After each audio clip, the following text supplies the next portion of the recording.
I've studied successful people for 40 years, and though the diversity you find among them is astounding, I've found that they are all alike in one way: how they think. That is the one thing that separates successful people from unsuccessful ones. And here's the good news. How successful people think can be learned.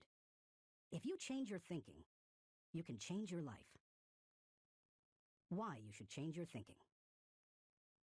It's hard to overstate the value of changing your thinking. Good thinking can do many things for you: generate revenue, solve problems, and create opportunities. It can take you to a whole new level, personally and professionally. It really can change your life. Consider some things you need to know about changing your thinking. 1. Changed thinking is not automatic. Sadly, a change in thinking doesn't happen on its own. Good ideas rarely go out and find someone. If you want to find a good idea, you must search for it. If you want to become a better thinker, you need to work at it. And once you begin to become a better thinker, the good ideas keep coming.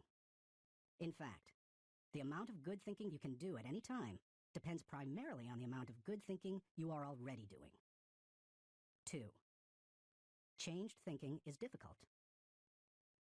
When you hear someone say, "Now this is just off the top of my head," expect dandruff. The only people who believe thinking is easy are those who don't habitually engage in it. Nobel Prize-winning physicist Albert Einstein, one of the best thinkers who ever lived, asserted, "Thinking is hard work. That's why so few do it." Because thinking is so difficult, you want to use anything you can to help you improve the process. 3. Changed thinking is worth the investment. Author Napoleon Hill observed, "More gold has been mined from the thoughts of man than has ever been taken from the earth." When you take the time to learn how to change your thinking and become a better thinker, you are investing in yourself. Gold mines tap out. Stock markets crash. Real estate investments can go sour, but a human mind with the ability to think well is like a diamond mine that never runs out.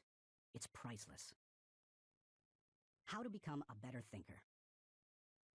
Do you want to master the process of good thinking? Do you want to be a better thinker tomorrow than you are today? Then you need to engage in an ongoing process that improves your thinking. I recommend you do the following. 1. Expose yourself to good input. Good thinkers always prime the pump of ideas. They always look for things to get the thinking process started, because what you put in always impacts what comes out. Read books, review trade magazines, listen to tapes, and spend time with good thinkers.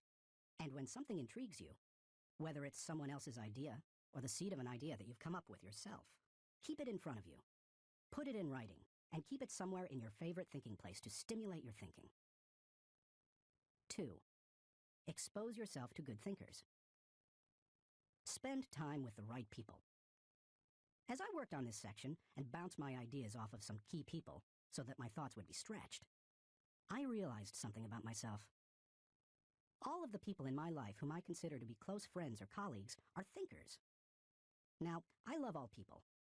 I try to be kind to everyone I meet, and I desire to add value to as many people as I can through conferences, books, audio lessons, etc. But the people I seek out and choose to spend time with all challenge me with their thinking and their actions. They are constantly trying to grow and learn. That's true of my wife Margaret, my close friends, and the executives who run my companies. Every one of them is a good thinker. The writer of Proverbs observed that sharp people sharpen one another, just as iron sharpens iron. If you want to be a sharp thinker, be around sharp people. 3. Choose to think good thoughts. To become a good thinker, you must become intentional about the thinking process. Regularly put yourself in the right place to think, shape, stretch, and land your thoughts. Make it a priority. Remember, thinking is a discipline. Recently, I had breakfast with Dan Cathy, the president of Chick-fil-A, a fast food chain headquartered in the Atlanta area.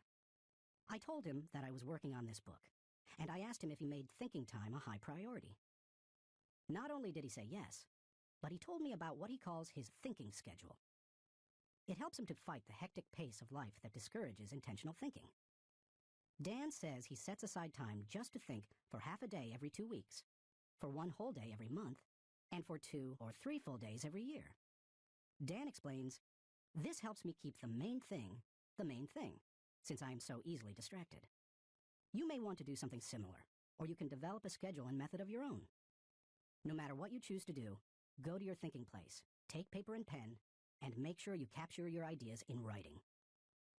4. Act on your good thoughts. Ideas have a short shelf life.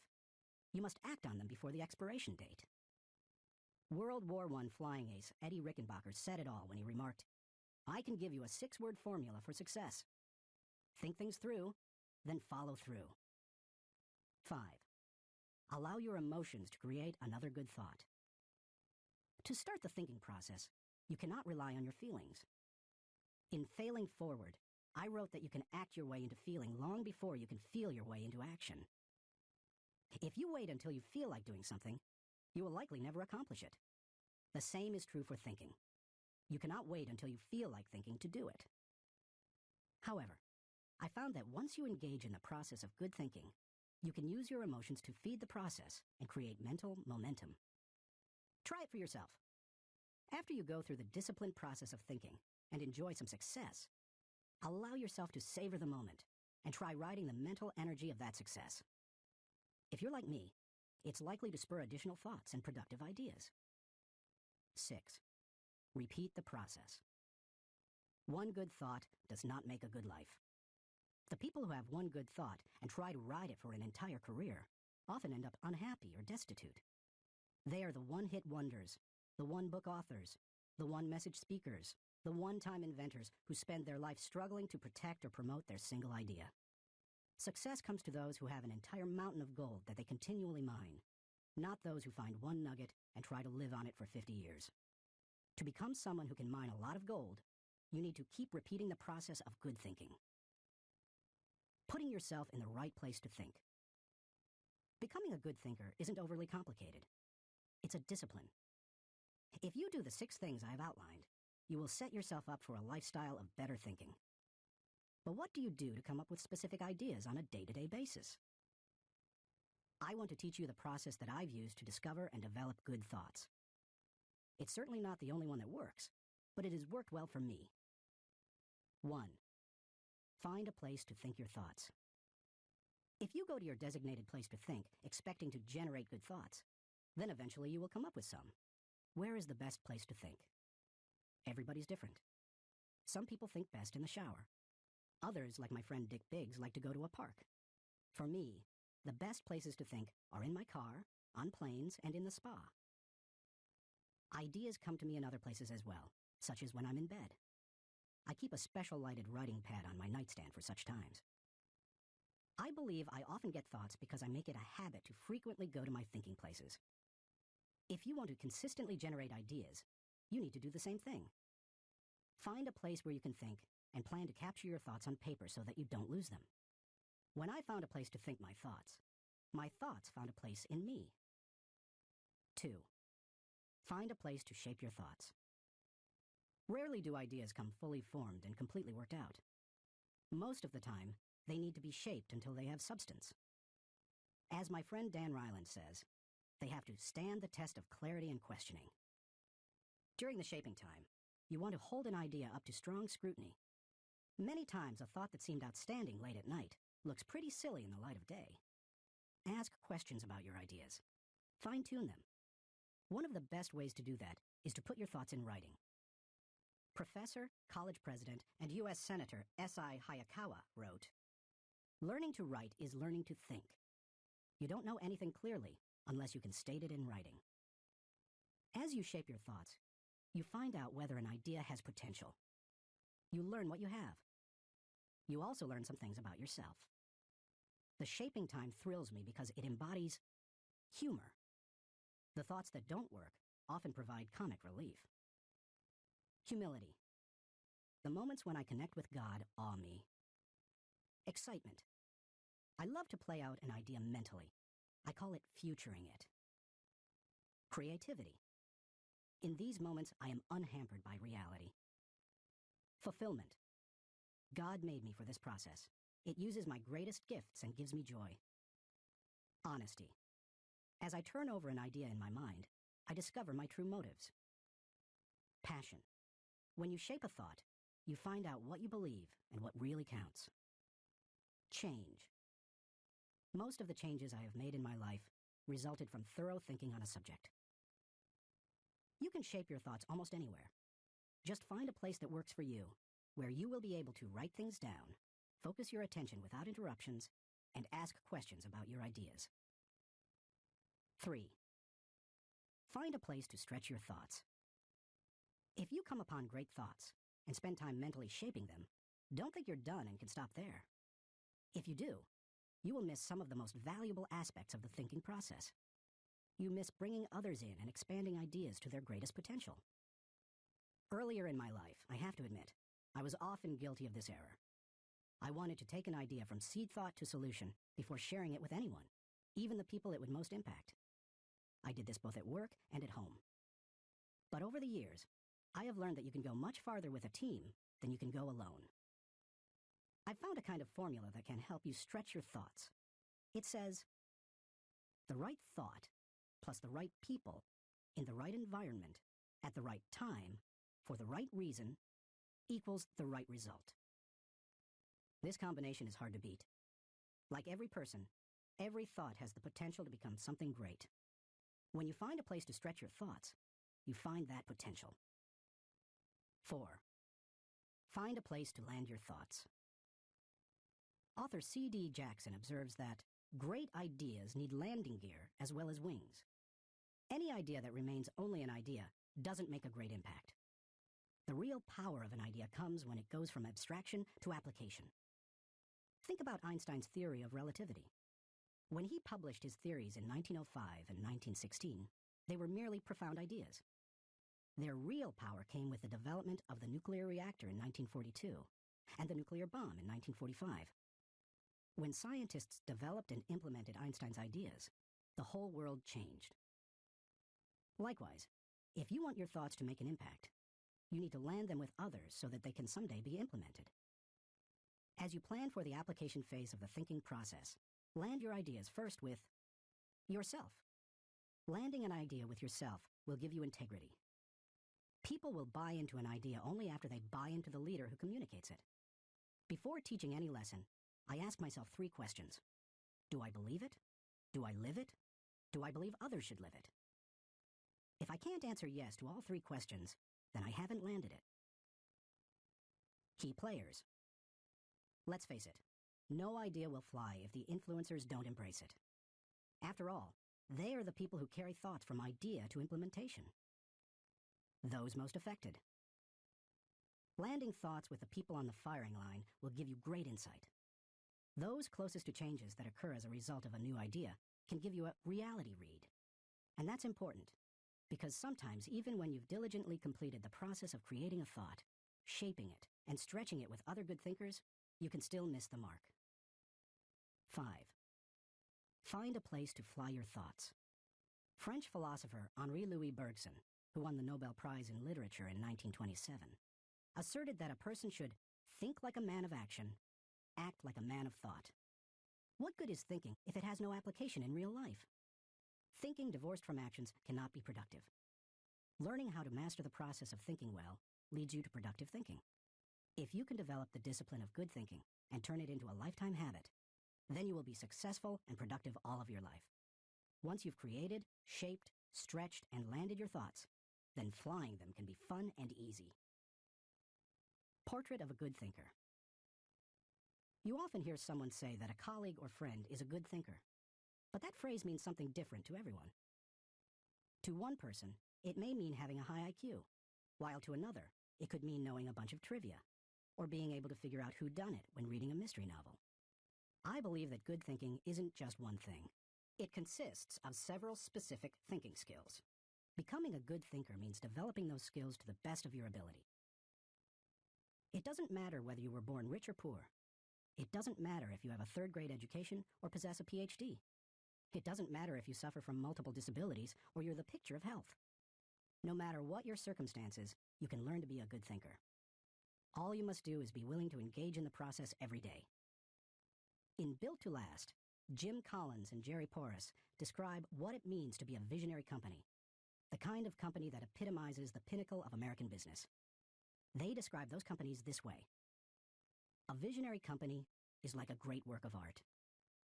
Think of Michelangelo's scenes from Genesis on the ceiling of the Sistine Chapel, or his statue of David. Think of a great and enduring novel like Huckleberry Finn, or Crime and Punishment. Think of Beethoven's Ninth Symphony, or Shakespeare's Henry V. Think of a beautifully designed building, like the masterpieces of Frank Lloyd Wright, or Ludwig Mies van der Rohe. You can't point to any one single item that makes the whole thing work. It's the entire work, all the pieces working together to create an overall effect that leads to enduring greatness. Good thinking is similar. You need all the thinking pieces to become the kind of person who can achieve great things. Those pieces include the following 11 skills. Seeing the wisdom of big picture thinking. Unleashing the potential of focused thinking. Discovering the joy of creative thinking. Recognizing the importance of realistic thinking. Releasing the power of strategic thinking. Feeling the energy of possibility thinking. Embracing the lessons of reflective thinking. Questioning the acceptance of popular thinking. Encouraging the participation of shared thinking. Experiencing the satisfaction of unselfish thinking. Enjoying the return of bottom-line thinking. As you read the chapters dedicated to each kind of thinking, you will discover that they do not try to tell you what to think. They attempt to teach you how to think. As you become acquainted with each skill, you will find that some you do well, others you don't. Learn to develop each of those kinds of thinking, and you will become a better thinker.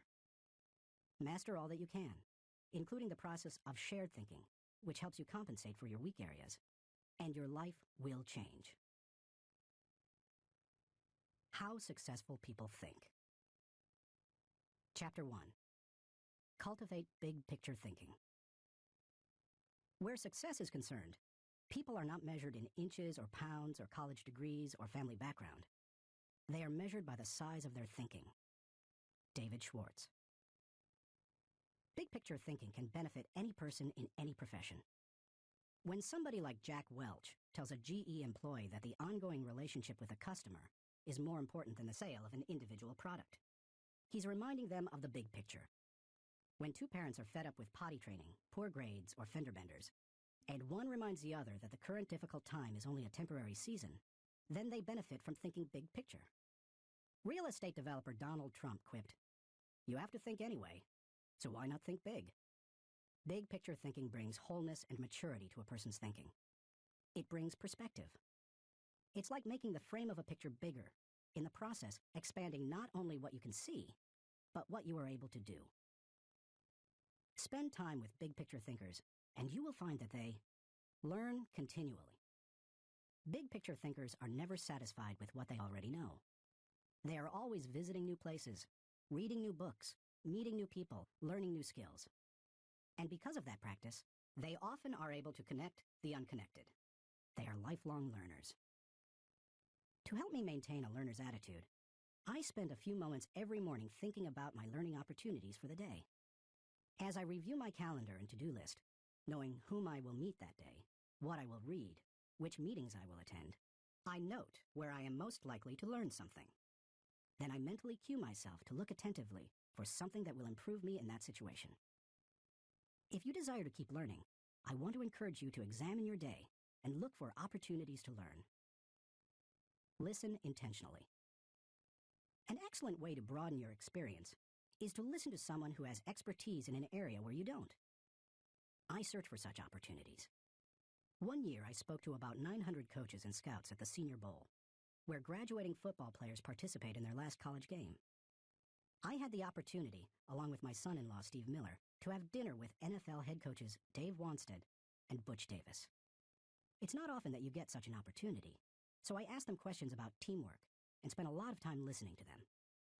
At the end of the evening, as Steve and I were walking to our car, he said to me, "John, I bet you asked those coaches 100 questions tonight." "If I'm going to learn and grow," I replied, "I must know what questions to ask and know how to apply the answers to my life." Listening has taught me a lot more than talking. When you meet with people, it's good to have an agenda so that you can learn. It's a great way to partner with people who can do things you can't. Big picture thinkers recognize that they don't know lots of things. They frequently ask penetrating questions to enlarge their understanding and thinking. If you want to become a better big picture thinker, then become a good listener. Look expansively. Writer Henry David Thoreau wrote, "Many an object is not seen, though it falls within the range of our visual ray, because it does not come within the range of our intellectual ray." Human beings habitually see their own world first. For example, when people arrive at a leadership conference put on by my company, Enjoy, they want to know where they're going to park, whether they will be able to get a good and comfortable seat, whether the speaker will be on, and if the breaks will be spaced right. When I arrive to speak at the same conference, I want to know that the lighting is good, the sound equipment is operating effectively, whether the speaker's platform will be close enough to the people, etc. Who you are determines what you see and how you think. Big picture thinkers realize there is a world out there besides their own, and they make an effort to get outside of themselves and see other people's worlds through their eyes. It's hard to see the picture while inside the frame.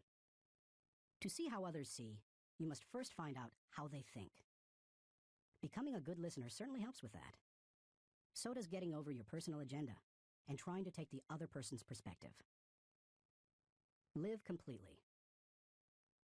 French essayist Michel Aycam de Montaigne wrote, "The value of life lies not in the length of days, but in the use we make of them. A man may live long, yet live very little. The truth is that you can spend your life any way you want, but you can spend it only once." Becoming a big picture thinker can help you to live with wholeness, to live a very fulfilling life. People who see the big picture expand their experience because they expand their world. As a result, they accomplish more than narrow-minded people, and they experience fewer unwanted surprises too, because they are more likely to see the many components involved in any given situation: issues, people, relationships, timing, and values. They are also, therefore, usually more tolerant of other people and their thinking. Why you should receive the wisdom of big picture thinking. Intuitively, you probably recognize big picture thinking as beneficial. Few people want to be closed-minded. No one sets out to be that way. But just in case you're not completely convinced, consider several specific reasons why you should make the effort to become a better big picture thinker. 1. Big picture thinking allows you to lead. You can find many big picture thinkers who aren't leaders, but you will find few leaders who are not big picture thinkers. Leaders must be able to do many important things for their people.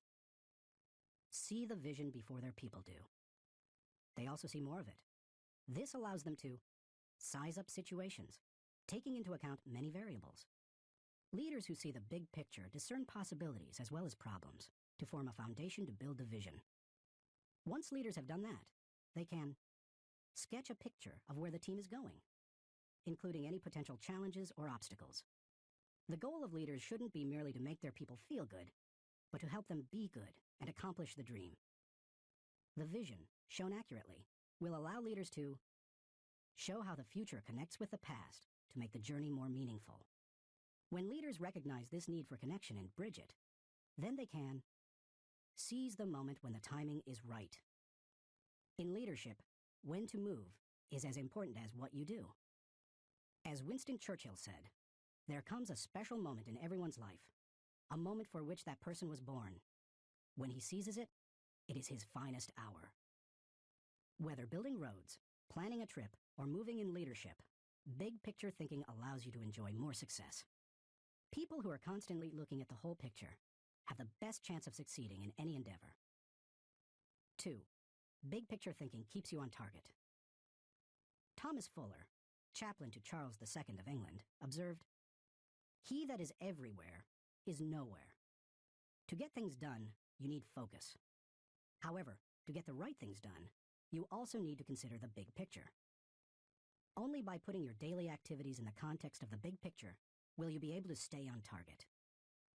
As Alvin Toffler says, you've got to think about big things while you're doing small things, so that all the small things go in the right direction. 3. Big picture thinking allows you to see what others see. One of the most important skills you can develop in human relations is the ability to see things from the other person's point of view. It's one of the keys to working with clients, satisfying customers, maintaining a marriage, rearing children, helping those who are less fortunate, etc. All human interactions are enhanced by the ability to put yourself in another person's shoes. How? Look beyond yourself, your own interests, and your own world.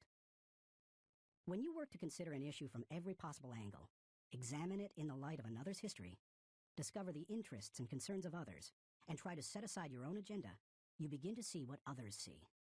And that is a powerful thing. 4. Big picture thinking promotes teamwork.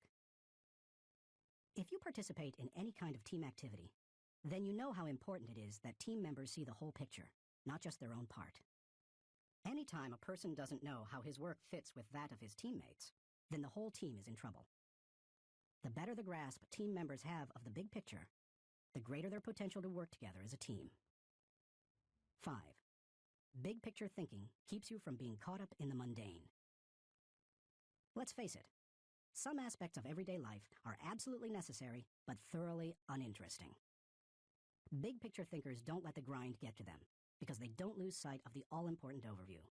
They know that the person who forgets the ultimate is a slave to the immediate. 6. Big picture thinking helps you to chart uncharted territory. Have you ever heard the expression, "We'll cross that bridge when we come to it"? That phrase undoubtedly was coined by someone who had trouble seeing the big picture. The world was built by people who crossed bridges in their minds long before anyone else did.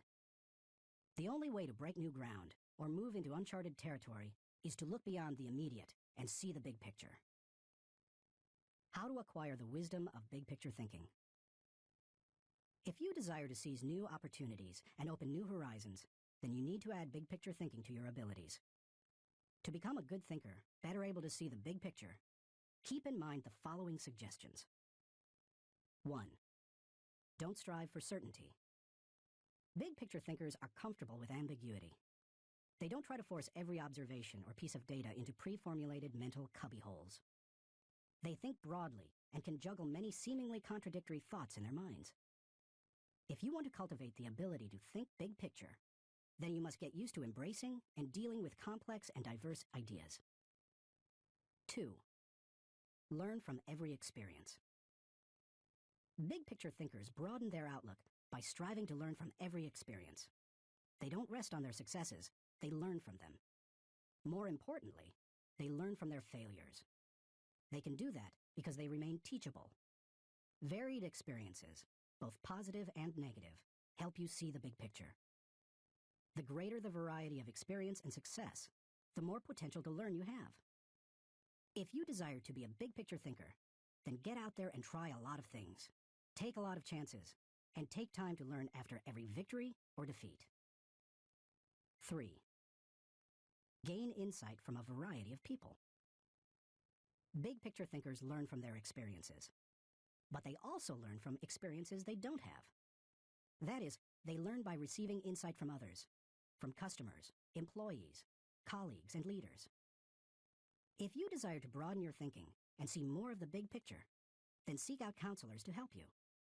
But be wise in whom you ask for advice.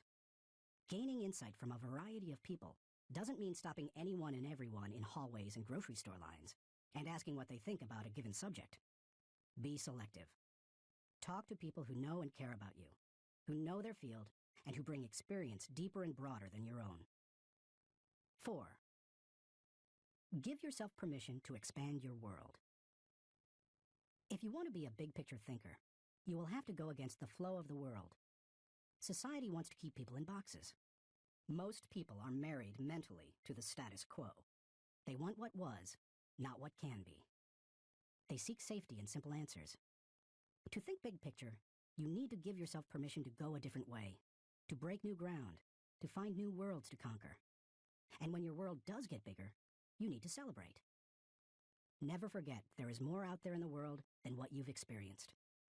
Keep learning, keep growing, and keep looking at the big picture.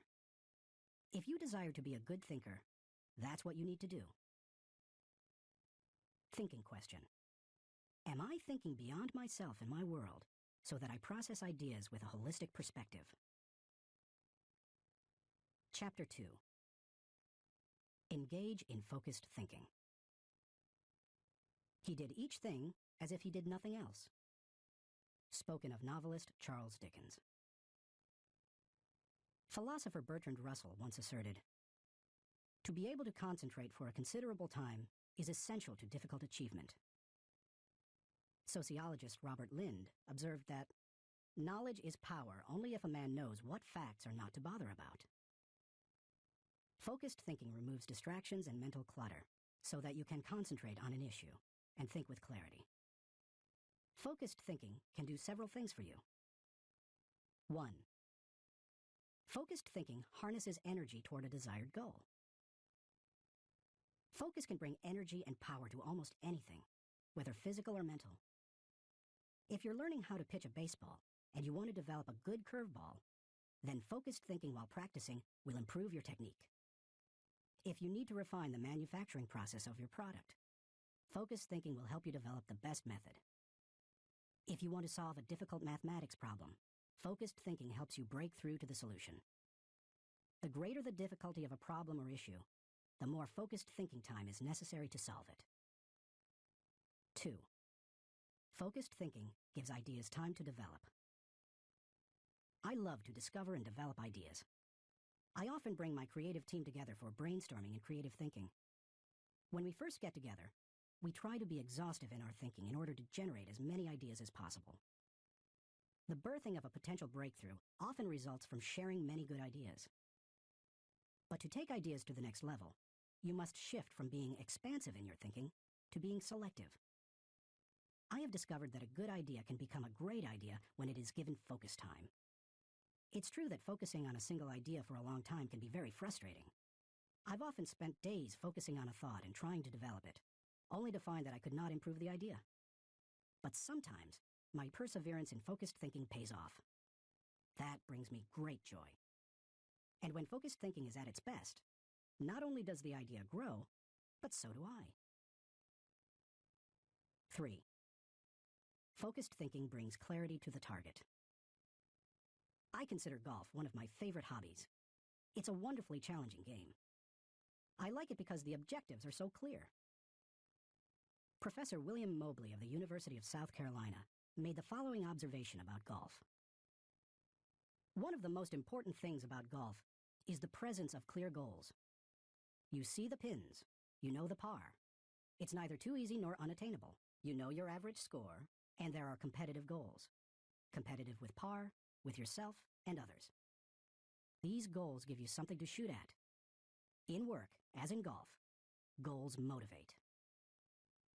One time on the golf course, I followed a golfer who neglected to put the pin back in the hole after he putted. Because I could not see my target, I couldn't focus properly. My focus quickly turned to frustration and to poor play. To be a good golfer, a person needs to focus on a clear target. The same is true in thinking. Focus helps you to know the goal and to achieve it. 4. Focused thinking will take you to the next level.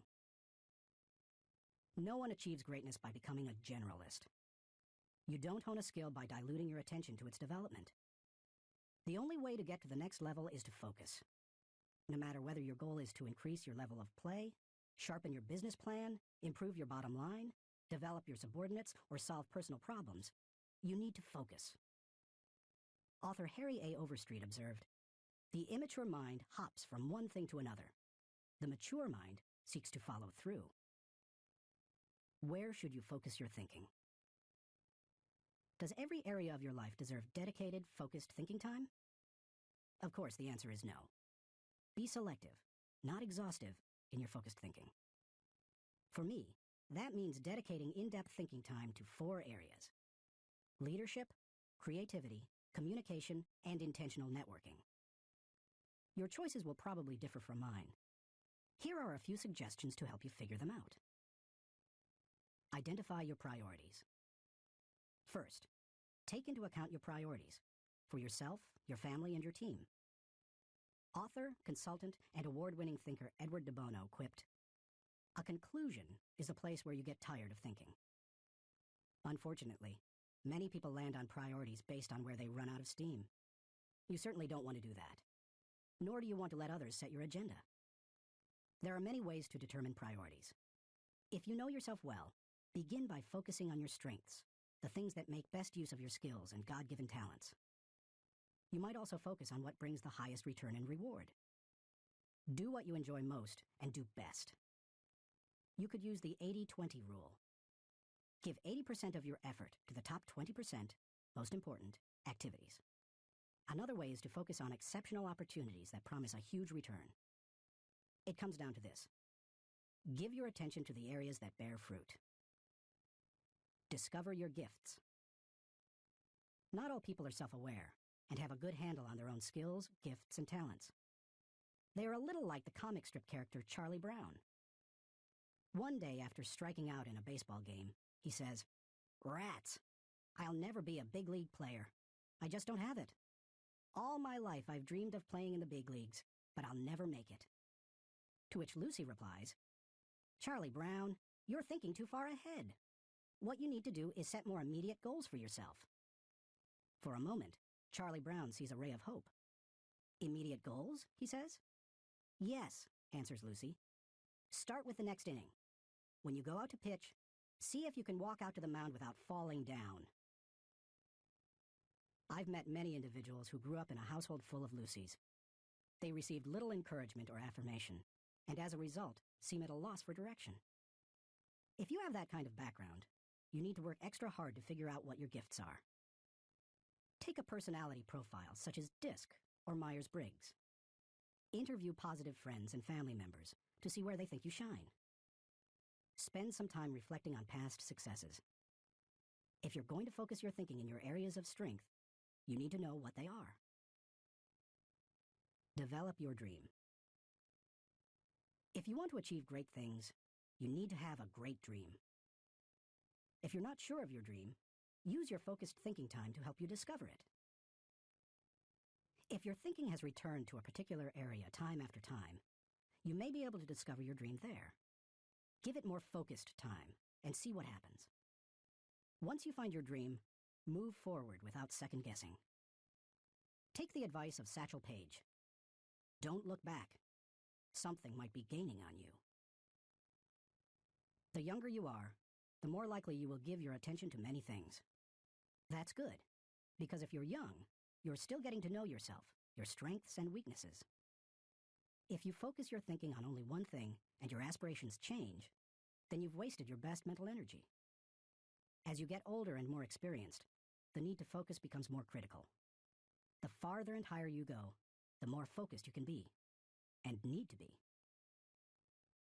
How can you stay focused? Once you have a handle on what you should think about, you must decide how to better focus on it. Here are 5 suggestions to help you with the process. 1. Remove distractions. Removing distractions is no small matter in our current culture, but it's critical. How do you do it? First, by maintaining the discipline of practicing your priorities. Don't do easy things first, or hard things first, or urgent things first. Do first things first, the activities that give you the highest return. In that way, you keep the distractions to a minimum. Second, insulate yourself from distractions. I've found that I need blocks of time to think without interruptions. I've mastered the art of making myself unavailable when necessary and going off to my thinking place so that I can work without interruptions. Because of my responsibilities as founder of 3 companies, however, I am always aware of the tension between my need to remain accessible to others as a leader and my need to withdraw from them to think. The best way to resolve the tension is to understand the value of both activities. Walking slowly through the crowd allows me to connect with people and know their needs. Withdrawing from the crowd allows me to think of ways to add value to them. My advice to you is to place value on and give attention to both. If you naturally withdraw, then make sure to get out among people more often.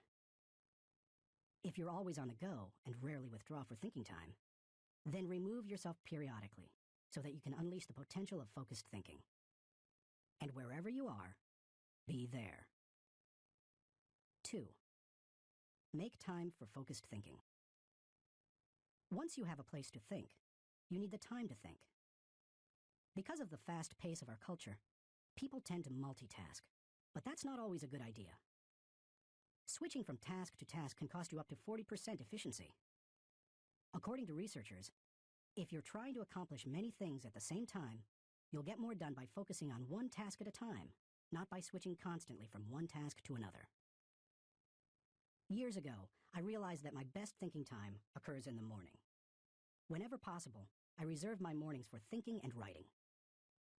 One way to gain time for focused thinking is to impose upon yourself a rule that one company implemented.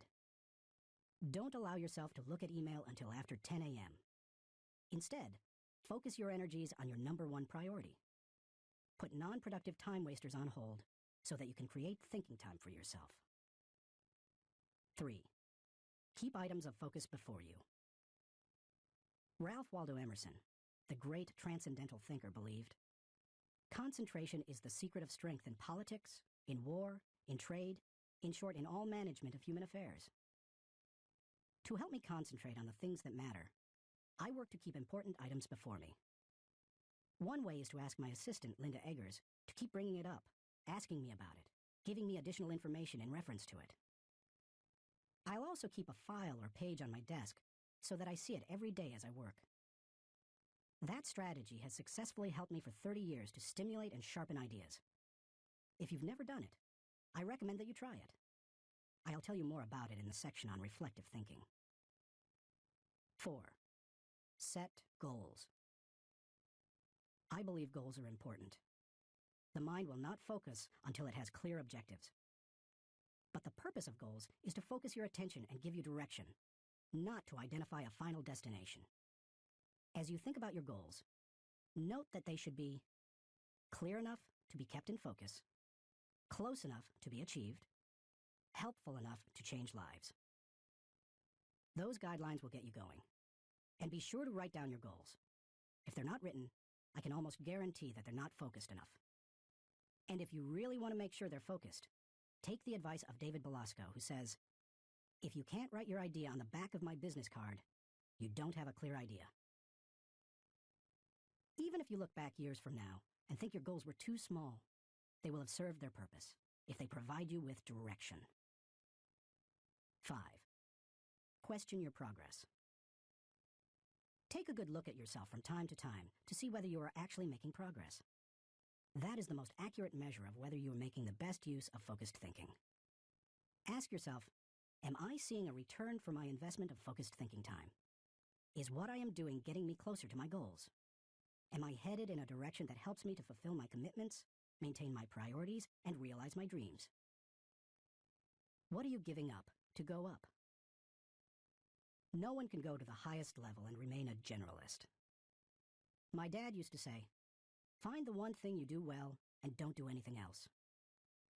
I've found that to do well at a few things, I've had to give up many things. As I worked on this chapter, I spent some time reflecting on the kinds of things I've given up. Here are the main ones. I can't know everyone. I love people, and I'm outgoing. Put me into a room full of people and I feel energized. So it goes against my grain to restrict myself from spending time with lots of people. To compensate for that, I've done a couple of things. First, I've chosen a strong inner circle of people. They not only provide tremendous professional help, but they also make life's journey much more pleasant. Second, I ask certain friends to catch me up on what's happening in the lives of other friends. I usually do that when I'm traveling and can't block out the time I would need for focused thinking. I can't do everything. There are only a few exceptional opportunities in any person's lifetime. That's why I strive for excellence in a few things, rather than a good performance in many. That's cost me. Because of my workload, I also have to skip doing many things that I would love to do. For example, every week I hand off projects that I think would be fun to do myself. I practice the 10-80-10 principle with the people to whom I'm delegating a task. I help with the first 10% by casting vision, laying down parameters, providing resources, and giving encouragement. Then, once they've done the middle 80%, I come alongside them again and help them take whatever it is the rest of the way, if I can. I call it putting the cherry on top. I can't go everywhere. Every conference speaker and author has to travel a lot. Before I began doing much speaking, that seemed like a glamorous life. But after logging several million miles, I know what kind of a toll it can take. Ironically, I still love traveling for pleasure with my wife, Margaret, It's one of our great joys. She and I could take 10 vacations a year and enjoy every one of them. Yet we can't because so much of my time is consumed doing what I was called to do. Help people to grow personally and to develop as leaders. I can't be well-rounded. Being focused also keeps me from being well-rounded. I tell people, 99% of everything in life I don't need to know about. I try to focus on the 1% that gives me the highest return. And of the remaining 99, Margaret keeps me aware of whatever I need to know. It's one of the ways I keep from getting totally out of balance in my life. Being willing to give up some of the things you love in order to focus on what has the greatest impact isn't an easy lesson to learn. But the earlier you embrace it, the sooner you can dedicate yourself to excellence in what matters most. Thinking question. Am I dedicated to removing distractions and mental clutter so that I can concentrate with clarity on the real issue? Chapter 3. Harness creative thinking. The joy is in creating, not maintaining. Vince Lombardi, NFL Hall of Fame coach. Creativity is pure gold, no matter what you do for a living. Annette Moser-Wellman, author of The 5 Faces of Genius, asserts, the most valuable resource you bring to your work and to your firm is your creativity. More than what you get done, more than the role you play, more than your title, more than your output, it's your ideas that matter. Despite the importance of a person's ability to think with creativity, few people seem to possess the skill in abundance. If you're not as creative as you would like to be, you can change your way of thinking. Creative thinking isn't necessarily original thinking. In fact, I think people mythologize original thought. Most often, creative thinking is a composite of other thoughts discovered along the way. Even the great artists, whom we consider highly original, learned from their masters, modeled their work on that of others, and brought together a host of ideas and styles to create their own work. Study art, and you will see threads that run through the work of all artists and artistic movements, connecting them to other artists who went before them. Characteristics of creative thinkers. Perhaps you're not even sure what I mean when I ask whether you are a creative thinker. Consider some characteristics that creative thinkers have in common. Creative thinkers value ideas. Annette Moser-Wellman observes, highly creative people are dedicated to ideas. They don't rely on their talent alone. They rely on their discipline. Their imagination is like a second skin. They know how to manipulate it to its fullest. Creativity is about having ideas, lots of them. You will have ideas only if you value ideas. Creative thinkers explore options. I've yet to meet a creative thinker who didn't love options. Exploring a multitude of possibilities helps to stimulate the imagination, and imagination is crucial to creativity. As Albert Einstein put it, imagination is more important than knowledge. People who know me well will tell you that I place a very high value on options. Why? Because they provide the key to finding the best answer, not the only answer. Good thinkers come up with the best answers. They create backup plans that provide them with alternatives. They enjoy freedom that others do not possess, and they will influence and lead others. Creative thinkers embrace ambiguity. Writer H.L. Mencken said, "It is the dull man who is always sure, and the sure man who is always dull." Creative people don't feel the need to stamp out uncertainty. They see all kinds of inconsistencies and gaps in life, and they often take delight in exploring those gaps, or in using their imagination to fill them in. Creative thinkers celebrate the offbeat. Creativity, by its very nature, often explores off the beaten path and goes against the grain. Diplomat and longtime president of Yale University, Kingman Brewster, said, "There is a correlation between the creative and the screwball, so we must suffer the screwball gladly." To foster creativity in yourself or others, be willing to tolerate a little oddness. Creative thinkers connect the unconnected. Because creativity utilizes the ideas of others, there's great value in being able to connect one idea to another, especially to seemingly unrelated ideas. Graphic designer Tim Hansen says, "Creativity is especially expressed in the ability to make connections, to make associations, to turn things around and express them in a new way. Creating additional thoughts is like taking a trip in your car. You may know where you are going, but only as you move toward your destination can you see and experience things in a way not possible before you started. Creative thinking works something like this. Think, then collect, then create, then correct, then connect. Once you begin to think, you are free to collect. You ask yourself, what material relates to this thought? Once you have the material, you ask, what ideas can make the thought better? That can start to take an idea to the next level. After that, you can correct or refine it by asking, what changes can make these ideas better? Finally, you connect the ideas by positioning them in the right context to make the thought complete and powerful. Creative thinkers don't fear failure. Creativity demands the ability to be unafraid of failure, because creativity equals failure. You may be surprised to hear such a statement, but it's true. Charles Frankel asserts that anxiety is the essential condition of intellectual and artistic creation. Creativity requires a willingness to look stupid. It means getting out on a limb, knowing that the limb often breaks. Creative people know these things and still keep searching for new ideas. They just don't let the ideas that don't work prevent them from coming up with more ideas that do work. Why you should discover the joy of creative thinking.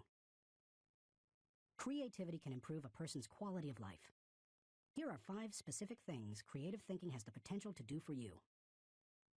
1. Creative thinking adds value to everything. Wouldn't you enjoy a limitless reservoir of ideas that you could draw upon at any time? That's what creative thinking gives you. For that reason, no matter what you are currently able to do, creativity can increase your capabilities. Creativity is being able to see what everybody else has seen and think what nobody else has thought, so that you can do what nobody else has done. Sometimes, creative thinking lies along the lines of invention, where you break new ground. Other times, it moves along the lines of innovation, which helps you to do old things in a new way. But either way, it's seeing the world through sufficiently new eyes so that new solutions appear. That always adds value. 2. Creative thinking compounds. Over the years, I've found that creative thinking is hard work, but creative thinking compounds, given enough time and focus. Perhaps more than any other kind of thinking, creative thinking builds on itself and increases the creativity of the thinker. Poet Maya Angelou observed, "You can't use up creativity. The more you use, the more you have." Sadly, too often creativity is smothered rather than nurtured. There has to be a climate in which new ways of thinking, perceiving, questioning are encouraged. If you cultivate creative thinking in an environment that nurtures creativity, there's no telling what kind of ideas you can come up with. I'll talk more on that later. 3. Creative thinking draws people to you and your ideas. Creativity is intelligence having fun. People admire intelligence, and they are always attracted to fun, so the combination is fantastic. If anyone could be said to have fun with his intelligence, it was Leonardo da Vinci. The diversity of his ideas and expertise staggers the mind. He was a painter, architect, sculptor, anatomist, musician, inventor, and engineer. The term Renaissance man was coined because of him. Just as people were drawn to Da Vinci and his ideas during the Renaissance, they are drawn to creative people today. If you cultivate creativity, you will become more attractive to other people, and they will be drawn to you. 4. Creative thinking helps you learn more. Author and creativity expert Ernie Zielinski says, "Creativity is the joy of not knowing it all. The joy of not knowing it all refers to the realization that we seldom, if ever, have all the answers. We always have the ability to generate more solutions to just about any problem. Being creative is being able to see or imagine a great deal of opportunity to life's problems. Creativity is having options." It almost seems too obvious to say, but if you are always actively seeking new ideas, you will learn. Creativity is teachability. It's seeing more solutions than problems. And the greater the quantity of thoughts, the greater the chance for learning something new. 5. Creative thinking challenges the status quo. If you desire to improve your world, or even your own situation, then creativity will help you. The status quo and creativity are incompatible. Creativity and innovation always walk hand in hand. How to discover the joy of creative thinking. At this point, you may be saying, okay, I'm convinced that creative thinking is important. But how do I find the creativity within me? How do I discover the joy of creative thought? Here are 5 ways to do it. 1. Remove creativity killers. Economics professor and humor author Stephen Leacock said, "Personally, I would sooner have written Alice in Wonderland than the whole Encyclopedia Britannica." He valued the warmth of creativity over cold facts. If you do too, then you need to eliminate attitudes that devalue creative thinking.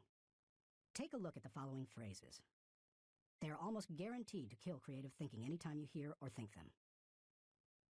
I'm not a creative person. Follow the rules. Don't ask questions. Don't be different. Stay within the lines. There is only one way. Don't be foolish. Be practical. Be serious. Think of your image. That's not logical. It's not practical. It's never been done. It can't be done. It didn't work for them. We tried that before. It's too much work. We can't afford to make a mistake. It will be too hard to administer. We don't have the time. We don't have the money. Yes, but play is frivolous. Failure is final. If you think you have a great idea, don't let anyone talk you out of it, even if it sounds foolish. Don't let yourself or anyone else subject you to creativity killers. After all, you can't do something new and exciting if you force yourself to stay in the same old rut. Don't just work harder at the same old thing. Make a change. 2. Think creatively by asking the right questions. Creativity is largely a matter of asking the right questions. Management trainer Sir Anthony Jay said, "The uncreative mind can spot wrong answers, but it takes a creative mind to spot wrong questions." Wrong questions shut down the process of creative thinking. They direct thinkers down the same old path, or they chide them into believing that thinking isn't necessary at all. To stimulate creative thinking, ask yourself questions such as, why must it be done this way? What is the root problem? What are the underlying issues? What does this remind me of? What is the opposite? What metaphor or symbol helps to explain it? Why is it important? What's the hardest or most expensive way to do it? Who has a different perspective on this? What happens if we don't do it at all?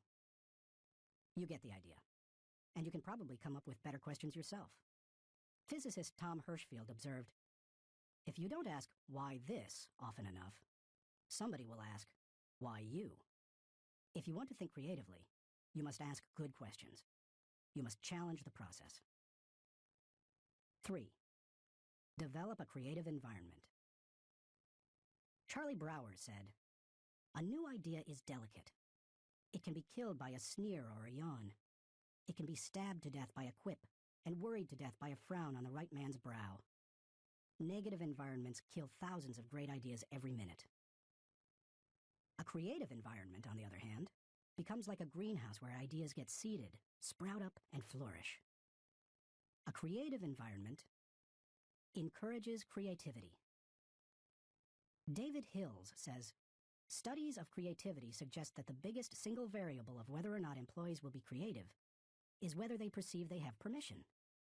When innovation and good thinking are openly encouraged and rewarded, then people see that they have permission to be creative."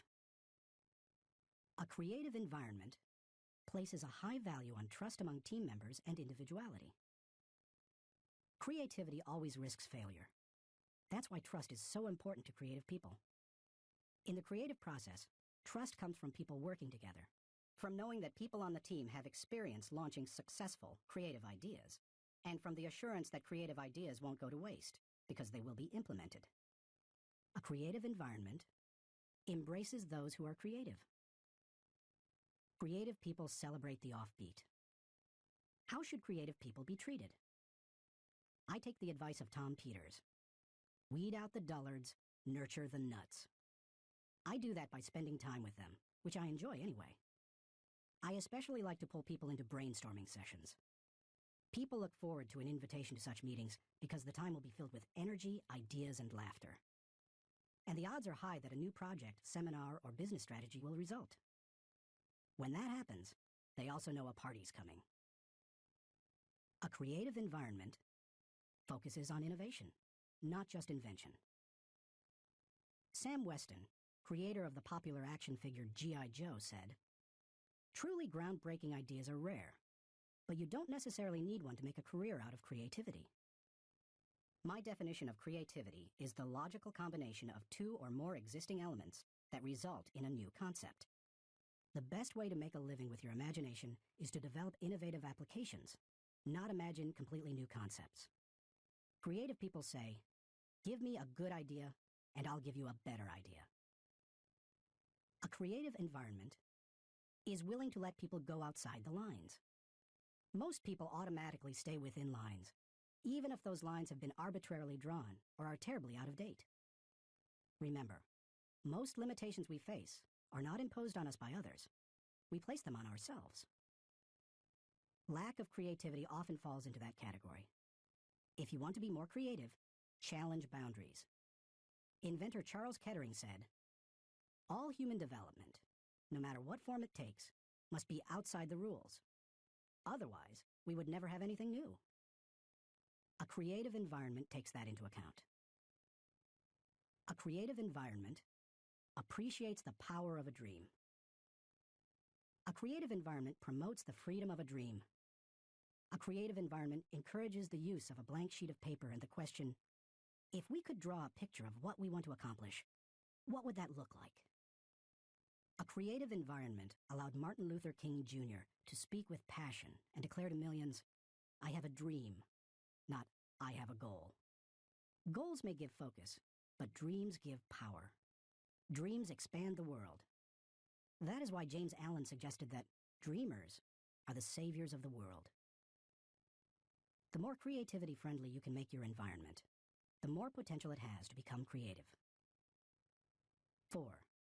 Spend time with other creative people. What if the place you work has an environment hostile to creativity, and you possess little ability to change it? One possibility is to change jobs. But what if you desire to keep working there despite the negative environment? Your best option is to find a way to spend time with other creative people. Creativity is contagious. Have you ever noticed what happens during a good brainstorming session? One person throws out an idea. Another person uses it as a springboard to discover another idea. Someone else takes it in yet another, even better direction. Then somebody grabs hold of it and takes it to a whole new level. The interplay of ideas can be electric. I have a strong group of creative individuals in my life. I make sure to spend regular time with them. When I leave them, I always feel energized. I'm full of ideas, and I see things differently. They truly are indispensable to my life. It's a fact that you begin to think like the people you spend a lot of time with. The more time you can spend with creative people, engaging in creative activities, the more creative you will become. 5. Get out of your box. Actress Katharine Hepburn remarked, "If you obey all the rules, you will miss all the fun." While I don't think it's necessary to break all the rules, many are in place to protect us, I do think it's unwise to allow self-imposed limitations to hinder us. Creative thinkers know that they must repeatedly break out of the box of their own history and personal limitations in order to experience creative breakthroughs.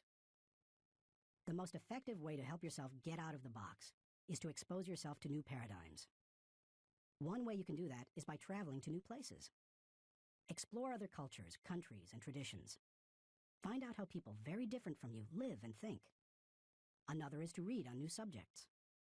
I'm naturally curious and love to learn, but I still have a tendency to read books only on my favorite subjects, such as leadership. I sometimes have to force myself to read books that broaden my thinking, because I know it's worth it. If you want to break out of your own box, get into somebody else's. Read broadly. Many people mistakenly believe that if individuals aren't born with creativity, they will never be creative. But you can see from the many strategies and examples I've given that creativity can be cultivated in the right supportive environment. Thinking question. Am I working to break out of my box of limitations so that I explore ideas and options to experience creative breakthroughs? Chapter 4. Employ realistic thinking. The first responsibility of a leader is to define reality. Max Dupree, Chairman of the Board of Herman Miller Incorporated. As anyone knows who's been out of school for a few years, there's usually a huge gap between a college education and the reality of the working world. Honestly, early in my career, I went out of my way to avoid too much realistic thinking because I thought it would interfere with my creative thinking. But as I've grown, I've come to realize that realistic thinking adds to my life. Reality check. Reality is the difference between what we wish and what is. It took some time for me to evolve into a realistic thinker. The process went in phases. First, I did not engage in realistic thinking at all. After a while, I realized that it was necessary, so I began to engage in it occasionally. But I didn't like it, because I thought it was too negative. And any time I could delegate it, I did. Eventually, I found that I had to engage in realistic thinking if I was going to solve problems and learn from my mistakes. And in time, I became willing to think realistically before I got in trouble, and make it a continual part of my life. Today, I encourage my key leaders to think realistically. We make realistic thinking the foundation of our business because we derive certainty and security from it. Why you should recognize the importance of realistic thinking. If you're a naturally optimistic person as I am, you may not possess great desire to become a more realistic thinker. But cultivating the ability to be realistic in your thinking will not undermine your faith in people, nor will it lessen your ability to see and seize opportunities. Instead, it will add value to you in other ways. 1. Realistic thinking minimizes downside risk. Actions always have consequences. Realistic thinking helps you to determine what those consequences could be. And that's crucial, because only by recognizing and considering consequences can you plan for them. If you plan for the worst-case scenario, you can minimize the downside risk. 2. Realistic thinking gives you a target and a game plan. I've known business people who were not realistic thinkers. Here's the good news. They were very positive and had a high degree of hope for their business. Here's the bad news. Hope is not a strategy. Realistic thinking leads to excellence in leadership and management because it requires people to face reality. They begin to define their target and develop a game plan to hit it. When people engage in realistic thinking, they also begin to simplify practices and procedures, which results in better efficiency. Truthfully, in business, only a few decisions are important. Realistic thinkers understand the difference between the important decisions and those that are merely necessary in the normal course of business. The decisions that matter relate directly to your purpose. James Allen was right when he wrote, "Until thought is linked with purpose, there is no intelligent accomplishment." 3. Realistic thinking is a catalyst for change. People who rely on hope for their success rarely make change a high priority. If you have only hope, you imply that achievement and success are out of your hands. It's a matter of luck or chance. Why bother changing? Realistic thinking can dispel that kind of wrong attitude. There's nothing like staring reality in the face to make a person recognize the need for change. Change alone doesn't bring growth, but you cannot have growth without change. 4. Realistic thinking provides security. Anytime you have thought through the worst that can happen, and you have developed contingency plans to meet it, you become more confident and secure. It's reassuring to know that you are unlikely to be surprised. Disappointment is the difference between expectations and reality. Realistic thinking minimizes the difference between the two. 5. Realistic thinking gives you credibility. Realistic thinking helps people to buy into the leader and his or her vision. Leaders continually surprised by the unexpected soon lose credibility with their followers. On the other hand, leaders who think realistically and plan accordingly position their organizations to win. That gives their people confidence in them. The best leaders ask realistic questions before casting vision. They ask themselves things like, is it possible? Does this dream include everyone or just a few? Have I identified and articulated the areas that will make this dream difficult to achieve? 6. Realistic thinking provides a foundation to build on. Thomas Edison observed, "The value of a good idea is in using it." The bottom line on realistic thinking is that it helps you to make an idea usable by taking away the wish factor. Most ideas and efforts don't accomplish their intended results because they rely too much on what we wish rather than what is. You can't build a house in midair. It needs a solid foundation. Ideas and plans are the same. They need something concrete on which to build. Realistic thinking provides that solid foundation. 7. Realistic thinking is a friend to those in trouble. If creativity is what you would do if you were unafraid of the possibility of failure, then reality is dealing with failure if it does happen. Realistic thinking gives you something concrete to fall back on during times of trouble, which can be very reassuring. Certainty in the midst of uncertainty brings stability. 8. Realistic thinking brings the dream to fruition. British novelist John Galsworthy wrote, "Idealism increases in direct proportion to one's distance from the problem. If you don't get close enough to a problem, you can't tackle it. If you don't take a realistic look at your dream and what it will take to accomplish it, you will never achieve it." Realistic thinking helps to pave the way for bringing any dream to fruition. How to recognize the importance of realistic thinking.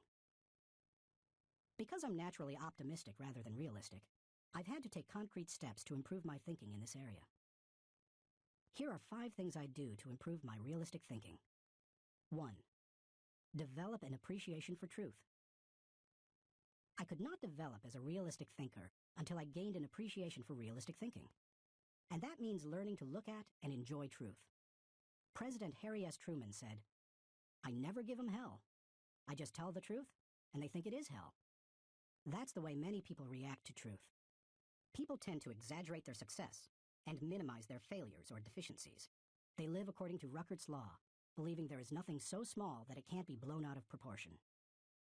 Unfortunately, many people today could be described by a quote from Winston Churchill. "Men occasionally stumble over the truth, but most pick themselves up and hurry off as if nothing has happened." More recently, television journalist Ted Koppel observed, "Our society finds truth too strong a medicine to digest undiluted. In its purest form, truth is not a polite tap on the shoulder. It is a howling reproach." In other words, the truth will set you free, but first, it will make you angry. If you want to become a realistic thinker, however, you need to get comfortable dealing with the truth and face up to it. 2. Do your homework. The process of realistic thinking begins with doing your homework. You must first get the facts. Former governor, congressman, and ambassador Chester Bowles said, "When you approach a problem, strip yourself of preconceived opinions and prejudice. Assemble and learn the facts of the situation. Make the decision which seems to you to be the most honest, and then stick to it. It doesn't matter how sound your thinking is if it's based on faulty data or assumptions. You can't think well in the absence of facts, or in the presence of poor information. You can also find out what others have done in similar circumstances. Remember, your thinking doesn't necessarily have to be original. It just has to be solid. Why not learn all you can from good thinkers who have faced similar situations in the past? Some of my best thinking has been done by others." 3. Think through the pros and cons. There's nothing like taking the time to really examine the pros and cons of an issue to give you a strong dose of reality. It rarely comes down to simply choosing the course of action with the greatest number of pros, because all pros and cons do not carry equal weight. But that's not the value of the exercise anyway. Rather, it helps you to dig into the facts, examine an issue from many angles, and really count the cost of a possible course of action. 4. Picture the worst-case scenario. The essence of realistic thinking is discovering, picturing, and examining the worst-case scenario. Ask yourself questions such as, what if sales fall short of projections? What if revenue hits rock bottom? Not an optimist's rock bottom, but real rock bottom. What if we don't win the account? What if the client doesn't pay us? What if we have to do the job shorthanded? What if our best player gets sick? What if all the colleges reject my application? What if the market goes belly up? What if the volunteers quit? What if nobody shows up? You get the idea. The point is that you need to think about worst-case possibilities, whether you are running a business, leading a department, pastoring a church, coaching a team, or planning your personal finances. Your goal isn't to be negative or to expect the worst, just to be ready for it in case it happens. That way, you give yourself the best chance for a positive result, no matter what. If you picture the worst case and examine it honestly, then you really have experienced a reality check. You're ready for anything. As you do that, take the advice of Charles Hole, who advised, "Deliberate with caution, but act with decision, and yield with graciousness, or oppose with firmness." 5. Align your thinking with your resources. One of the keys to maximizing realistic thinking is aligning your resources with your objectives. Looking at pros and cons and examining worst-case scenarios will make you aware of any gaps between what you desire and what really is. Once you know what those gaps are, you can use your resources to fill them. After all, that's what resources are for. Super Bowl, Superdome, Super Security. Our country received lessons in realistic thinking following the tragedy of September 11th, 2001. The destruction of the World Trade Center buildings in New York City far surpassed any worst-case scenarios that anyone might have envisioned. In the wake of that event, we now find that we don't have the luxury of avoiding or neglecting realistic thinking. I was reminded of that on Sunday, February 3rd, 2002, when I attended the Super Bowl in New Orleans, Louisiana. I had been to the big game twice before to root for the home team, first San Diego and later Atlanta, and had seen both teams lose. But I had never been to a game like this. The occasion had been designated a national security special event. That meant that the U.S. Secret Service would be overseeing it. Military personnel would work with local law enforcement, and security would be of the highest caliber. The Secret Service brought in several hundred agents and secured the area. In preparation for the game, access to the Superdome was highly restricted, with intensified screening. Officials blocked off roads, closed the nearby interstate, and designated the area a no-fly zone. We arrived early at the Dome. Officials suggested fans arrive up to 5 hours ahead of game time, and we immediately saw evidence of the precautionary measures. 8-foot fences surrounded the whole area, and concrete barriers prevented unauthorized vehicles from getting close to the building. We could see sharpshooters positioned at various locations, including on the roof of some adjacent buildings. When we reached a gate, police officers and security personnel patted us down and examined everyone's belongings. After that, they directed us to go through metal detectors. Only then did they allow us into the stadium. That's all well and good, you may be saying, but what would have happened had there been a terrorist attack? The Secret Service had that covered too, because they had prepared for the worst-case scenario. Evacuation plans had been put into place, and personnel at the Superdome had been drilled to make sure everyone knew what to do in case of an emergency. New Orleans Mayor Mark Morial said the day before the Super Bowl, "We want to send a message to all visitors that New Orleans is going to be the safest place in America." We got the message. We didn't feel the least bit worried. That's what happens when leaders recognize the importance of realistic thinking. Thinking question. Am I building a solid mental foundation on facts so that I can think with certainty? Chapter 5. Utilize strategic thinking. Most people spend more time planning their summer vacation than planning their lives. Source unknown. When you hear the words strategic thinking, what comes to mind? Do visions of business plans dance in your head? Do you conjure up marketing plans, the kind that can turn a company around? Perhaps you contemplate global politics, or you recall some of history's greatest military campaigns. Hannibal crossing the Alps to surprise the Roman army, Charlemagne's conquest of Western Europe, or the Allies' D-Day invasion of Normandy. Perhaps, but strategy doesn't have to be restricted to military action, or even to business. Strategic thinking can make a positive impact on any area of life. Plan your life, live your plan. I've observed that most people try to plan their lives one day at a time. They wake up, make up their to-do list, and dive into action. Although some people aren't even that strategic. Fewer individuals plan their lives 1 week at a time. They review their calendar for the week, check their appointments, review their goals, and then get to work. They generally outachieve most of their daily planning colleagues. I try to take planning one step further. At the beginning of every month, I spend half a day working on my calendar for the next 40 days. 40 days works for me rather than just 30. That way, I get a jump on the next month and don't get surprised. I begin by reviewing my travel schedule and planning activities with my family. Then I review what projects, lessons, and other objectives I want to accomplish during those 5 to 6 weeks. Then I start blocking out days and times for thinking, writing, working, meeting with people, etc. I set times to do fun things, such as seeing a show, watching a ball game, or playing golf. I also set aside small blocks of time to compensate for the unexpected. By the time I'm done, I can tell you nearly everything I'll be doing almost hour by hour during the coming weeks. This strategy is one of the reasons I have been able to accomplish much. Why you should release the power of strategic thinking. Strategic thinking helps me to plan, to become more efficient, to maximize my strengths, and to find the most direct path toward achieving any objective. The benefits of strategic thinking are numerous. Here are a few of the reasons you should adopt it as one of your thinking tools. 1.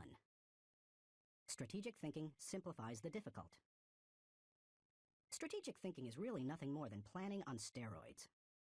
Spanish novelist Miguel de Cervantes said, "The man who is prepared has his battle half fought." Strategic thinking takes complex issues and long-term objectives, which can be very difficult to address, and breaks them down into manageable sizes. Anything becomes simpler when it has a plan. Strategic thinking can also help you simplify the management of everyday life. I do that by using systems, which are nothing more than good strategies repeated. I am well known among pastors and other speakers for my filing system. Writing a lesson or speech can be difficult, but because I use my system to file quotes, stories, and articles, when I need something to flesh out or illustrate a point, I simply go to one of my 1,200 files and find a good piece of material that works. Just about any difficult task can be made simpler with strategic thinking. 2. Strategic thinking prompts you to ask the right questions. Do you want to break down complex or difficult issues? Then ask questions. Strategic thinking forces you through this process. Take a look at the following questions developed by my friend Bob Beal, the author of Master Planning. Direction. What should we do next? Why? Organization. Who is responsible for what? Who is responsible for whom? Do we have the right people in the right places? Cash. What is our projected income, expense, net? Can we afford it? How can we afford it? Tracking. Are we on target? Overall evaluation. Are we achieving the quality we expect and demand of ourselves? Refinement. How can we be more effective and more efficient, move toward the ideal? These may not be the only questions you need to ask to begin formulating a strategic plan, but they are certainly a good start. 3. Strategic thinking prompts customization. General George S. Patton observed, "Successful generals make plans to fit circumstances, but do not try to create circumstances to fit plans." All good strategic thinkers are precise in their thinking. They try to match the strategy to the problem, because strategy isn't a one-size-fits-all proposition. Sloppy or generalized thinking is an enemy of achievement. The intention to customize in strategic thinking forces a person to go beyond vague ideas and engage in specific ways to go after a task or problem. It sharpens the mind. 4. Strategic thinking prepares you today for an uncertain tomorrow. Strategic thinking is the bridge that links where you are to where you want to be. It gives direction and credibility today and increases your potential for success tomorrow. It is, as Mary Webb suggests, like saddling your dreams before you ride them. 5. Strategic thinking reduces the margin of error. Anytime you shoot from the hip or go into a totally reactive mode, you increase your margin for error. It's like a golfer stepping up to a golf ball and hitting it before lining up the shot. Misaligning a shot by just a few degrees can send the ball 100 yards off target. Strategic thinking, however, greatly reduces that margin for error. It lines up your actions with your objectives, just as lining up a shot in golf helps you to put the ball closer to the pin. The better aligned you are with your target, the better the odds that you will be going in the right direction. 6. Strategic thinking gives you influence with others. One executive confided in another. Our company has a short-range plan and a long-range plan. Our short-range plan is to stay afloat long enough to make it to our long-range plan. That's hardly a strategy, yet that's the position where some business leaders put themselves. There's more than one problem with neglecting strategic thinking in that way. Not only does it fail to build the business, but it also loses the respect of everyone involved with the business. The one with the plan is the one with the power. It doesn't matter in what kind of activity you're involved. Employees want to follow the business leader with a good business plan. Volunteers want to join the pastor with a good ministry plan. Children want to be with the adult who has the well-thought-out vacation plan. If you practice strategic thinking, others will listen to you, and they will want to follow you. If you possess a position of leadership in an organization, strategic thinking is essential. How to release the power of strategic thinking. To become a better strategic thinker, able to formulate and implement plans that will achieve the desired objective, take the following guidelines to heart. 1. Break down the issue. The first step in strategic thinking is to break down an issue into smaller, more manageable parts, so that you can focus on them more effectively. How you do it is not as important as just doing it. You might break an issue down by function. That's what automotive innovator Henry Ford did when he created the assembly line. And that's why he said, "Nothing is particularly hard if you divide it into small jobs." How you break down an issue is up to you, whether it's by function, timetable, responsibility, purpose, or some other method. The point is that you need to break it down. Only one person in a million can juggle the whole thing in his head and think strategically to create solid, viable plans. 2. Ask why before how. When most people begin using strategic thinking to solve a problem or plan a way to meet an objective, they often make the mistake of jumping the gun and trying immediately to figure out how to accomplish it. Instead of asking how, they should first ask why. If you jump right into problem-solving mode, how are you going to know all the issues? Eugene G. Grace says, "Thousands of engineers can design bridges, calculate strains and stresses, and draw up specifications for machines. But the great engineer is the man who can tell whether the bridge or the machine should be built at all, where it should be built, and when." Asking why helps you to think about all the reasons for decisions. It helps you to open your mind to possibilities and opportunities. The size of an opportunity often determines the level of resources and effort that you must invest. Big opportunities allow for big decisions. If you jump to how too quickly, you might miss that. 3. Identify the real issues and objectives. William Feather, author of The Business of Life, said, "Before it can be solved, a problem must be clearly defined. Too many people rush to solutions, and as a result, they end up solving the wrong problem. To avoid that, ask probing questions to expose the real issues. Challenge all of your assumptions. Collect information even after you think you've identified the issue. You may still have to act with incomplete data, but you don't want to jump to a conclusion before you gather enough information to begin identifying the real issue. Begin by asking, what else could be the real issue? You should also remove any personal agenda. More than almost anything else, that can cloud your judgment. Discovering your real situation and objectives is a major part of the battle.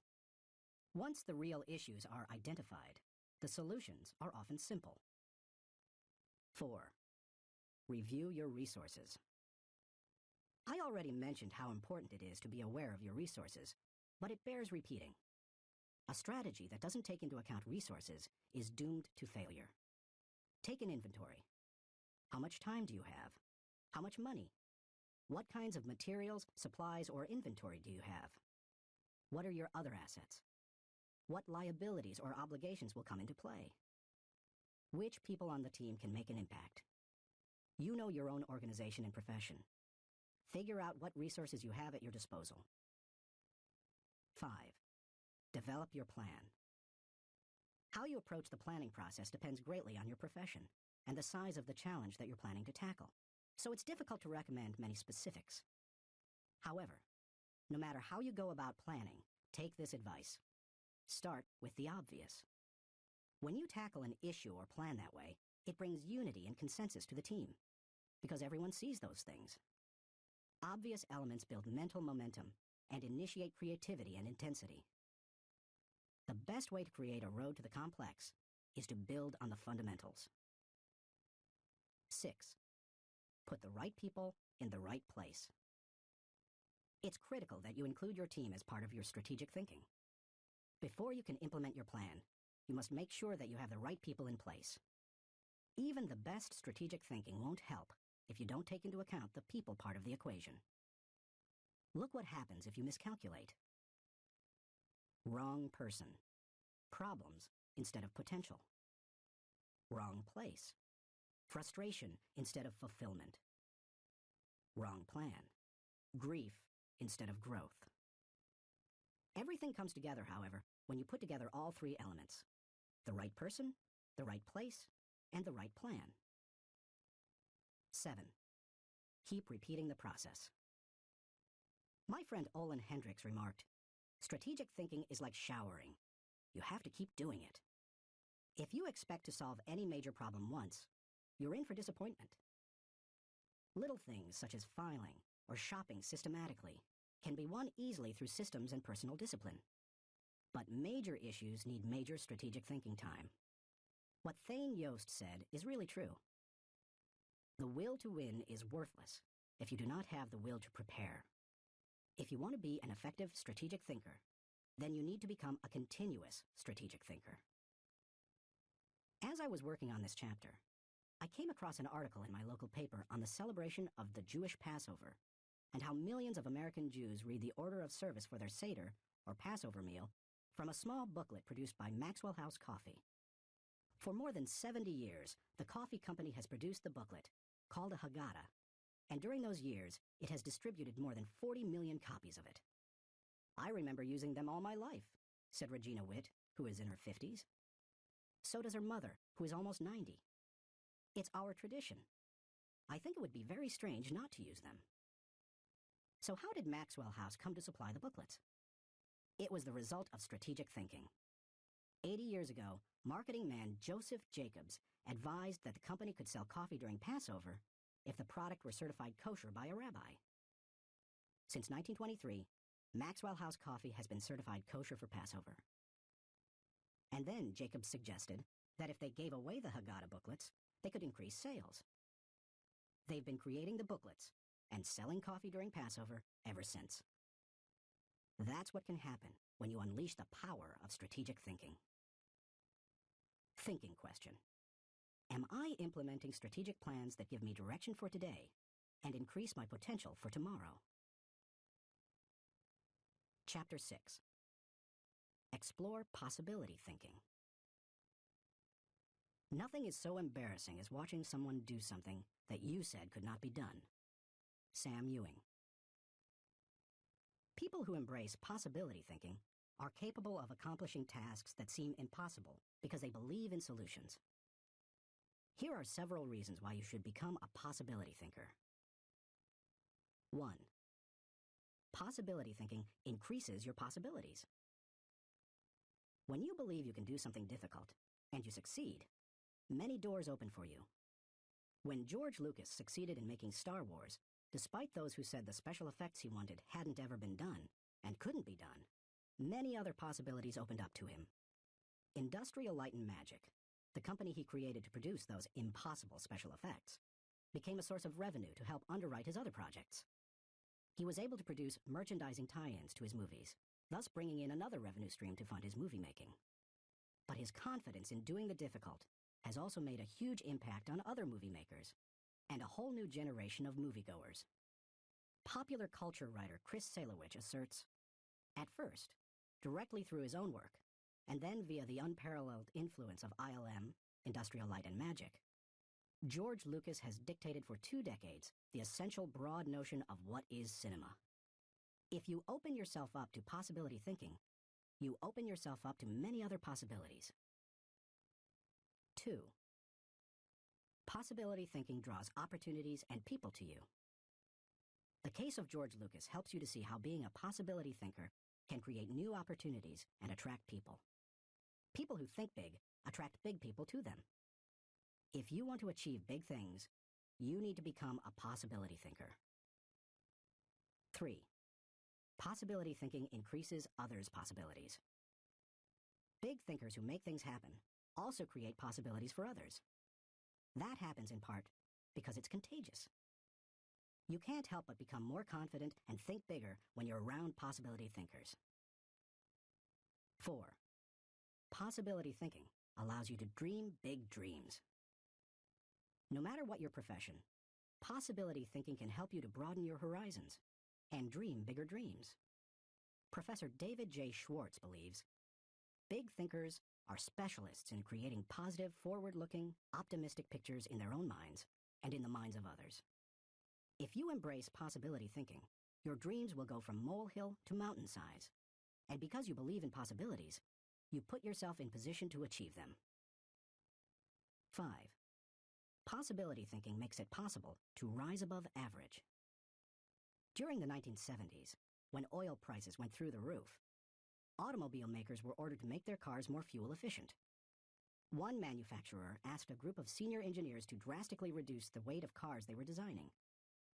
They worked on the problem and searched for solutions, but they finally concluded that making lighter cars couldn't be done, would be too expensive, and would present too many safety concerns. They couldn't get out of the rut of their average thinking.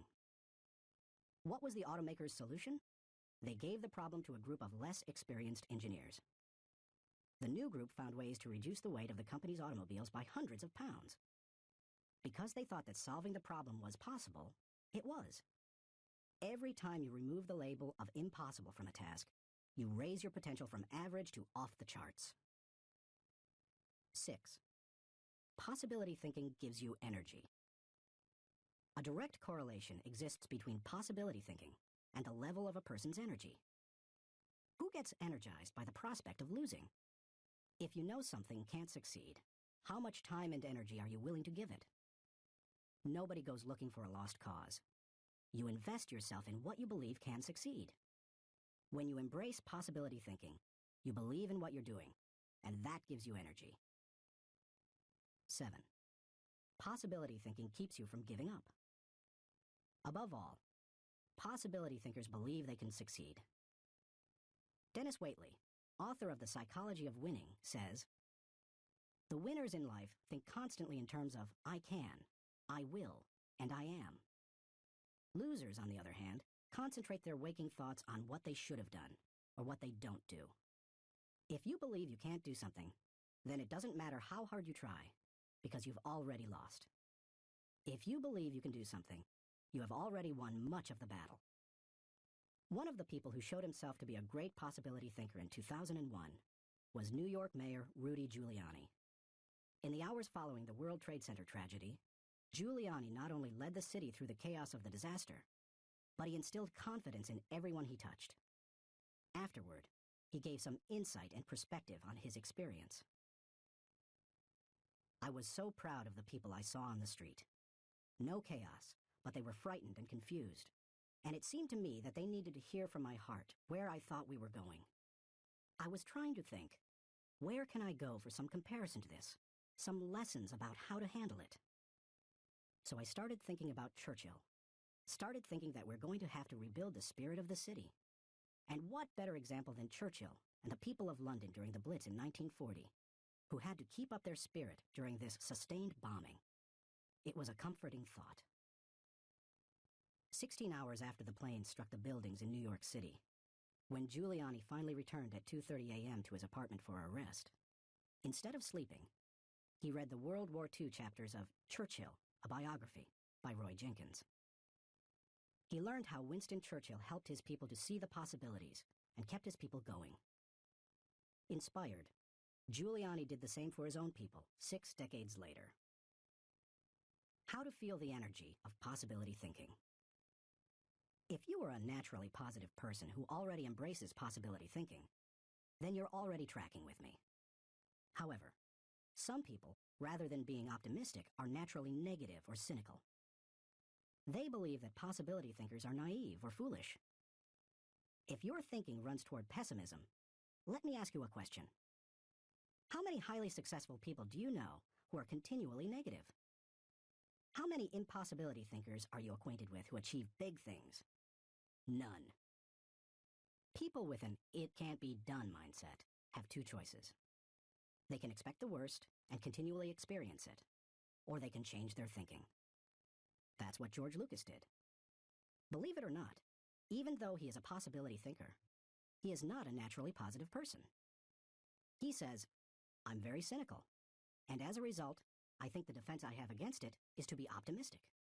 In other words, he chooses to think positively. He sums it up this way. As corny as it sounds, the power of positive thinking goes a long way. So determination and positive thinking combined with talent, combined with knowing your craft, that may sound like a naive point of view, but at the same time, it's worked for me, and it's worked for all my friends. So I have come to believe it. If you want possibility thinking to work for you, then begin by following these suggestions. 1. Stop focusing on the impossibilities. The first step in becoming a possibility thinker is to stop yourself from searching for and dwelling on what's wrong with any given situation. Sports psychologist Bob Rotella recounts, "I tell people, if you don't want to get into positive thinking, that's okay. Just eliminate all the negative thoughts from your mind, and whatever's left will be fine." If possibility thinking is new to you, you're going to have to give yourself a lot of coaching to eliminate some of the negative self-talk you may hear in your head. When you automatically start listing all the things that can go wrong, or all the reasons something can't be done, stop yourself and say, "Don't go there." Then ask, "What's right about this?" That will help to get you started. And if negativity is a really big problem for you, and pessimistic things come out of your mouth before you've even thought them through, you may need to enlist the aid of a friend or family member to alert you every time you utter negative ideas. 2. Stay away from the experts. So-called experts do more to shoot down people's dreams than just about anybody else.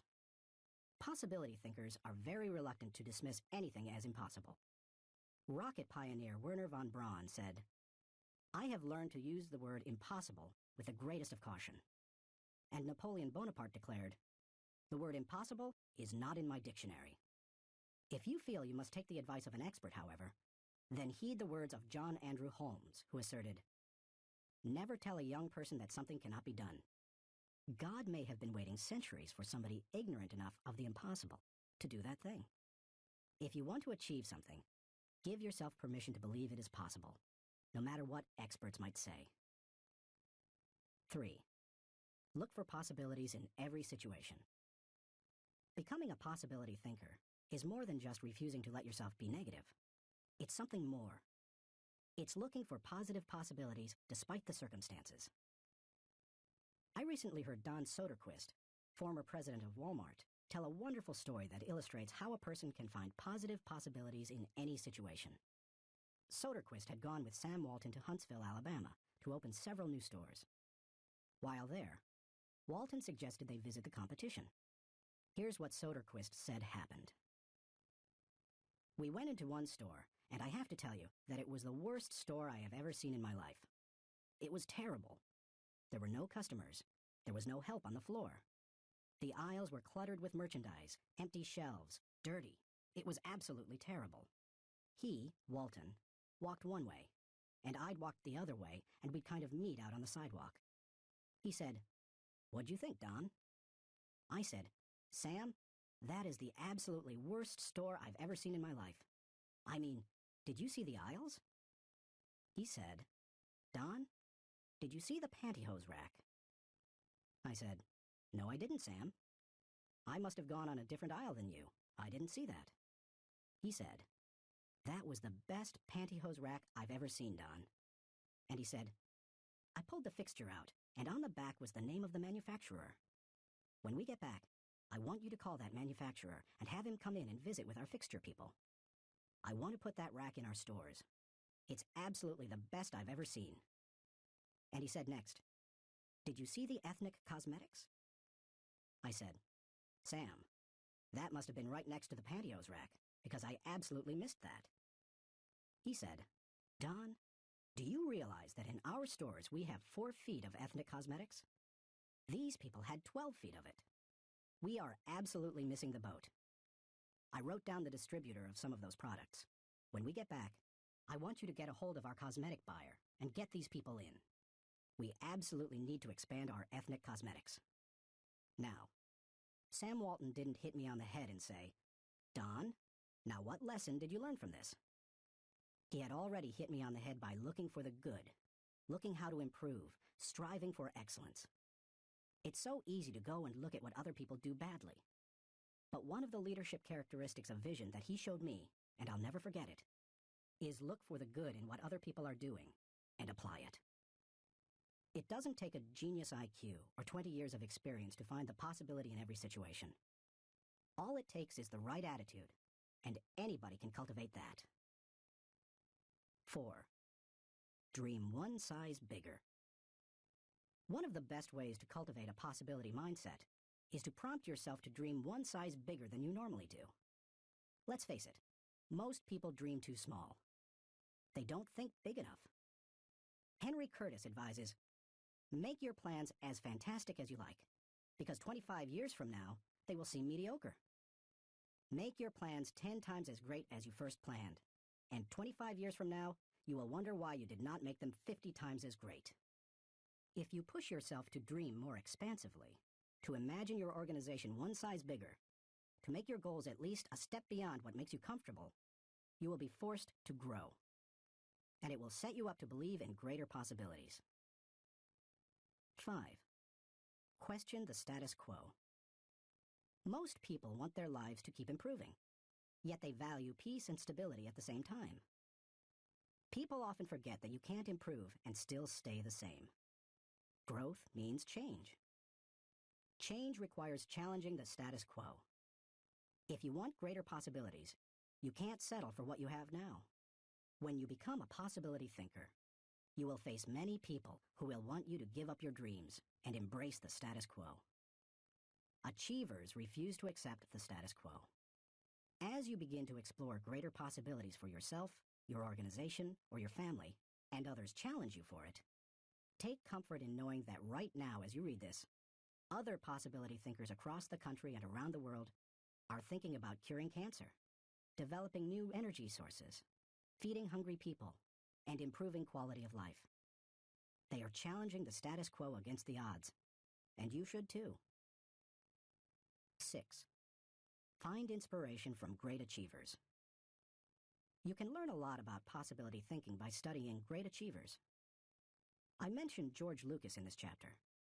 Perhaps he doesn't appeal to you, or you don't like the movie industry. Personally, I'm not a big science fiction fan, but I admire Lucas as a thinker, creative visionary, and business person. Find some achievers you admire and study them. Look for people with the attitude of Robert F. Kennedy, who popularized George Bernard Shaw's stirring statement. Some men see things as they are and say, why? I dream of things that never were and say, why not? I know possibility thinking isn't in style with many people. So call it what you like. The will to succeed, belief in yourself, confidence in your ability, faith. It's really true. People who believe that they can't, don't. But if you believe you can, you can. That's the power of possibility thinking. Thinking question. Am I unleashing the enthusiasm of possibility thinking to find solutions for even seemingly impossible situations? Chapter 7. Learn from reflective thinking. To doubt everything, or to believe everything, are two equally convenient solutions. Both dispense with the necessity of reflection. Jules-Henri Poincaré.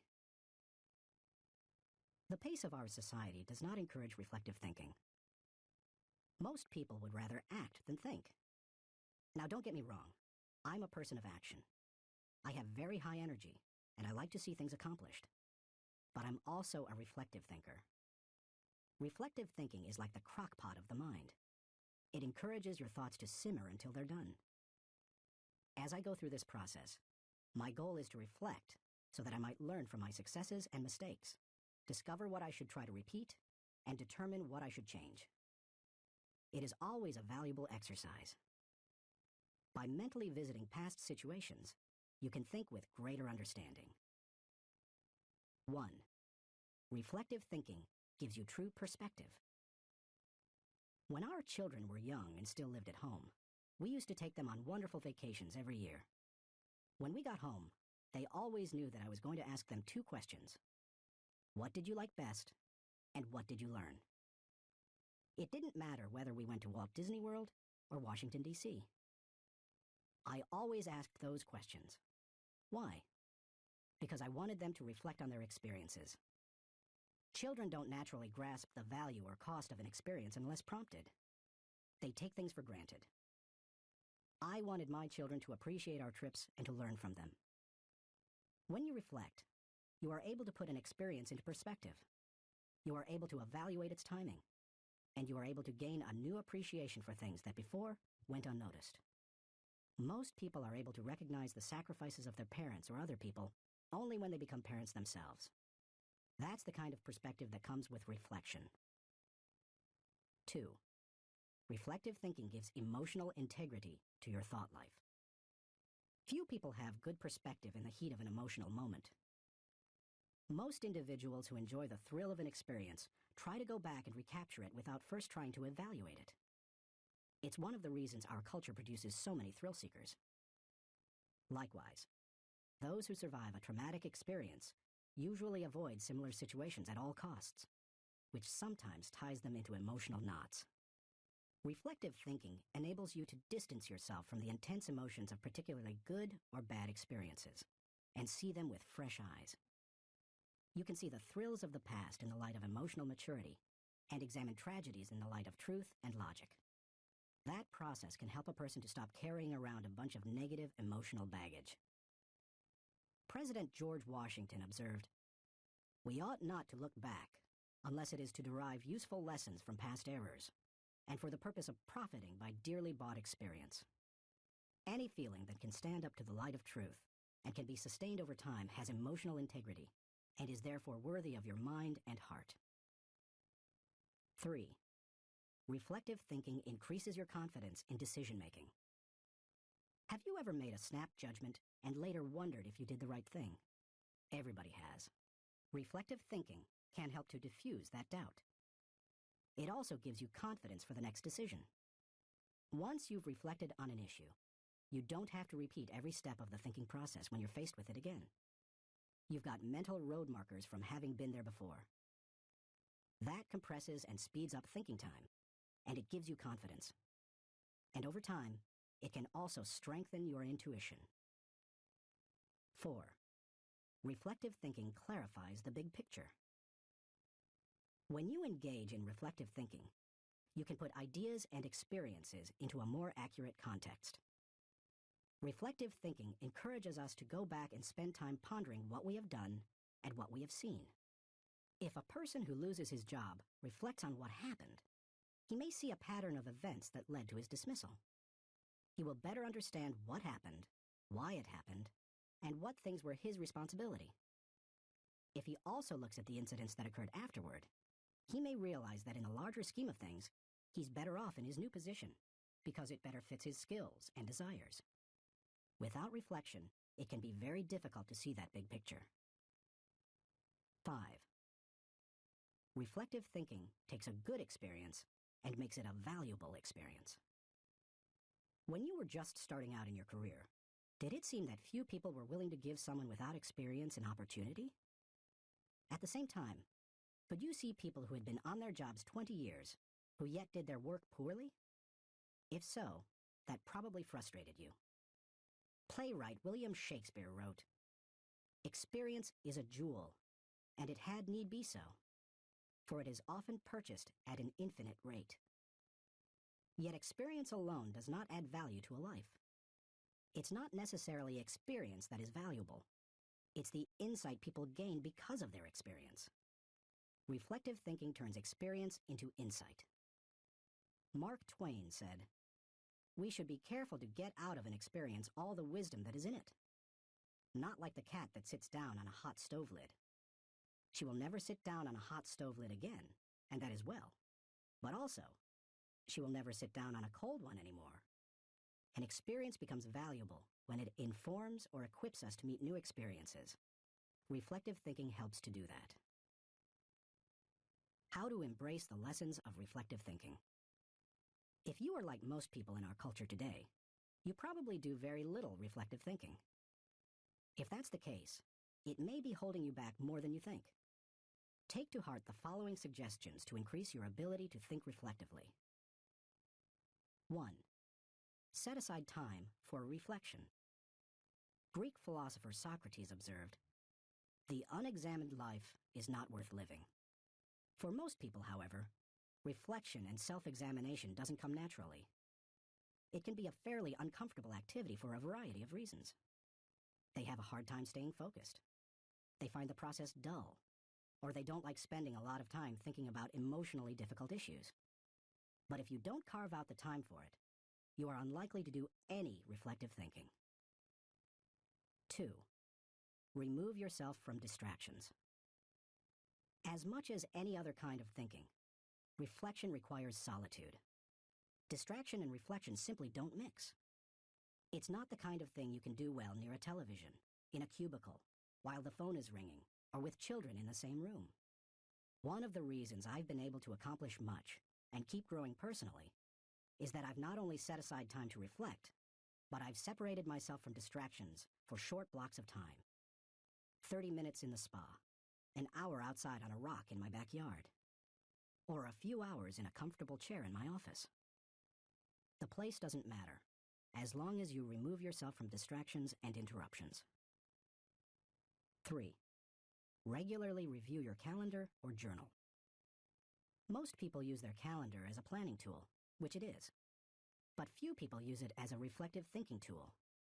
What could be better, however, for helping you to review where you have been and what you have done, except maybe a journal? I'm not a journaler in the regular sense. I don't use writing to figure out what I'm thinking and feeling. Instead, I figure out what I'm thinking and feeling, and then I write down significant thoughts and action points. I file the thoughts so that I can quickly put my hands on them again. I immediately execute the action points or delegate them to someone else. Calendars and journals remind you of how you've spent your time, show you whether your activities match your priorities, and help you see whether you are making progress. They also offer you an opportunity to recall activities that you might not have had the time to reflect on previously. Some of the most valuable thoughts you've ever had may have been lost because you didn't give yourself the reflection time you needed. 4. Ask the right questions. The value you receive from reflecting will depend on the kinds of questions you ask yourself. The better the questions, the more gold you will mine from your thinking. When I reflect, I think in terms of my values, relationships, and experiences. Here are some sample questions. Personal growth. What have I learned today that will help me grow? How can I apply it to my life? When should I apply it? Adding value. To whom did I add value today? How do I know I added value to that person? Can I follow up and compound the positive benefit he or she received? Leadership. Did I lead by example today? Did I lift my people and organization to a higher level? What did I do, and how did I do it? Personal faith. Did I represent God well today? Did I practice the golden rule? Have I walked the second mile with someone? Marriage and family. Did I communicate love to my family today? How did I show that love? Did they feel it? Did they return it? Inner circle. Have I spent enough time with my key players? What can I do to help them be more successful? In what areas can I mentor them? Discoveries. What did I encounter today to which I need to give more thinking time? Are there lessons to be learned? Are there things to be done? How you organize your reflection time is up to you. You may want to adapt my pattern to your own values. Or you can try a system that my friend Dick Biggs uses. He creates 3 columns on a sheet of paper. Year, turning point, impact. This system is good for reflecting on the bigger picture. Dick used it to see patterns in his life, such as when he moved to Atlanta and was encouraged by a new teacher to write. You could just as easily write event, significance, and action point on a page to help you benefit from reflective thinking. The main thing is to create questions that work for you and write down any significant thoughts that come to you during the reflection time. 5. Cement your learning through action. Writing down the good thoughts that come out of your reflective thinking has value, but nothing helps you to grow like putting your thoughts into action. To do that, you must be intentional. When you read a good book, for example, there are always good thoughts, quotes, or lessons that you can take away from it and use yourself. I always mark the takeaways in a book and then reread them when I'm done with the book. When I listen to a message, I record the takeaways so that I can file them for future use. When I go to a seminar, I take good notes, and I use a system of symbols to cue me to do certain things. An arrow pointing to the right means to look at this material again. An asterisk next to the marked section means to file it according to the subject noted. An open bracket means that I want to use what's marked in a lecture or book. An arrow pointing up means this idea will take off if I work at it. When most people go to a conference or seminar, they enjoy the experience, listen to the speakers, and sometimes even take notes. But nothing happens after they go home. They like many of the concepts they hear, but when they close their notebooks, they don't think about them again. When that happens, they receive little more than a temporary surge of motivation. When you go to a conference, revisit what you heard, reflect on it, and then put it into action, it can change your life. Ultimately, reflective thinking has 3 main values. It gives me perspective within context. It allows me to continually connect with my journey. And it provides counsel and direction concerning my future. It is an invaluable tool to my personal growth. Few things in life can help me learn and improve the way reflective thinking can. Thinking question. Am I regularly revisiting the past to gain a true perspective and think with understanding? Chapter 8. Question popular thinking. I'm not an answering machine. I'm a questioning machine. If we have all the answers, how come we're in such a mess? Douglas Cardinal. Economist John Maynard Keynes, whose ideas profoundly influenced economic theory and practices in the 20th century, asserted, "The difficulty lies not so much in developing new ideas as in escaping from the old ones." Going against popular thinking can be difficult, whether you're a business person bucking company tradition, a pastor introducing new types of music to his church, a new mother rejecting old wives' tales handed down from her parents, or a teenager ignoring currently popular styles. Many of the ideas in this book go against popular thinking. If you value popularity over good thinking, then you will severely limit your potential to learn the types of thinking encouraged by this book. Popular thinking is too average to understand the value of good thinking, too inflexible to realize the impact of changed thinking, too lazy to master the process of intentional thinking, too small to see the wisdom of big picture thinking, too satisfied to unleash the potential of focused thinking, too traditional to discover the joy of creative thinking, too naive to recognize the importance of realistic thinking, too undisciplined to release the power of strategic thinking, too limiting to feel the energy of possibility thinking, too trendy to embrace the lessons of reflective thinking, too shallow to question the acceptance of popular thinking, too proud to encourage the participation of shared thinking, too self-absorbed to experience the satisfaction of unselfish thinking, and too uncommitted to enjoy the return of bottom-line thinking. If you want to become a good thinker, then start preparing yourself for the possibility of becoming unpopular. Why you should question the acceptance of popular thinking. I've given you some broad reasons for questioning the acceptance of popular thinking. Now, Allow me to be more specific. 1. Popular thinking sometimes means not thinking. My friend Kevin Myers sums up the idea of popular thinking by saying, "The problem with popular thinking is that it doesn't require you to think at all. Good thinking is hard work. If it were easy, everybody would be a good thinker. Unfortunately, many people try to live life the easy way. They don't want to do the hard work of thinking or pay the price of success. It's easier to do what other people do and hope that they thought it out." Look at the stock market recommendations of some experts. By the time they publish their picks, most are following a trend, not creating one or even riding its crest. The people who are going to make money on the stocks they recommend have already done so by the time the general public hears about it. When people blindly follow a trend, they're not doing their own thinking. 2. Popular thinking offers false hope. Benno Muller-Hill, a professor in the University of Cologne Genetics Department, tells how one morning in high school he stood last in a line of 40 students in the schoolyard. His physics teacher had set up a telescope so that his students could view a planet and its moons. The first student stepped up to the telescope. He looked through it, but when the teacher asked if he could see anything, the boy said no. His nearsightedness hampered his view. The teacher showed him how to adjust the focus, and the boy finally said he could see the planet and moons. One by one, the students stepped up to the telescope and saw what they were supposed to see.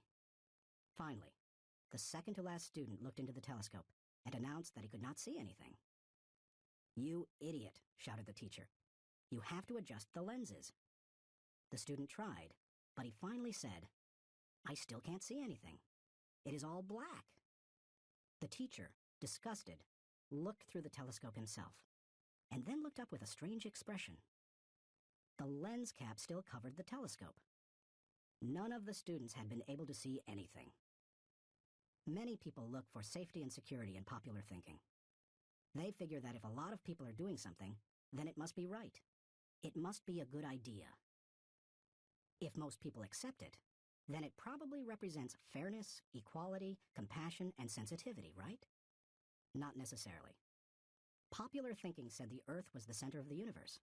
Yet Copernicus studied the stars and planets and proved mathematically that the Earth and the other planets in our solar system revolved around the sun. Popular thinking said surgery didn't require clean instruments. Yet Joseph Lister studied the high death rates in hospitals and introduced antiseptic practices that immediately saved lives. Popular thinking said that women shouldn't have the right to vote. Yet people like Emmeline Pankhurst and Susan B. Anthony fought for and won that right. Popular thinking put the Nazis into power in Germany. Yet Hitler's regime murdered millions and nearly destroyed Europe. We must always remember there is a huge difference between acceptance and intelligence. People may say that there's safety in numbers, but that's not always true. Sometimes it's painfully obvious that popular thinking isn't good and right. Other times, it's less evident. For example, consider the staggering number of people in the United States who have run up large amounts of debt on their credit cards.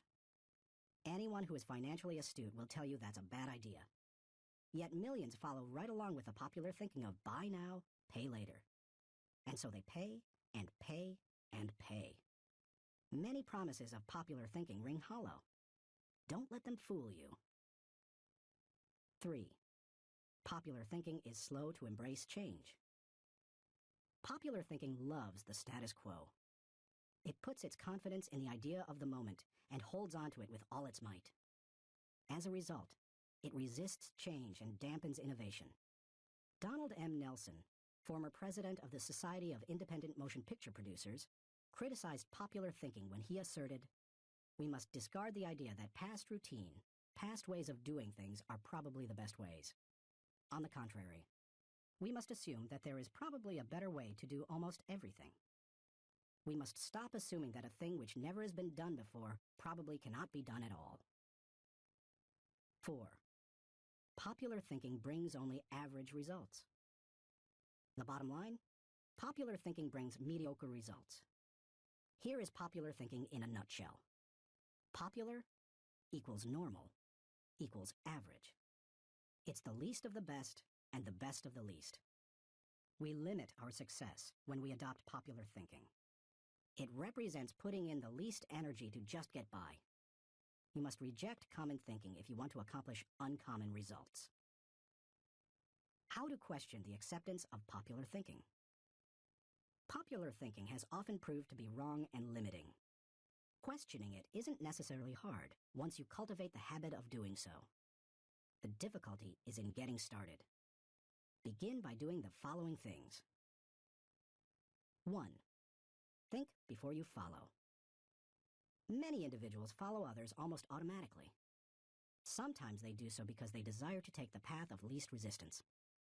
Other times they fear rejection, or they believe there's wisdom in doing what everyone else does. But if you want to succeed, you need to think about what's best, not what's popular.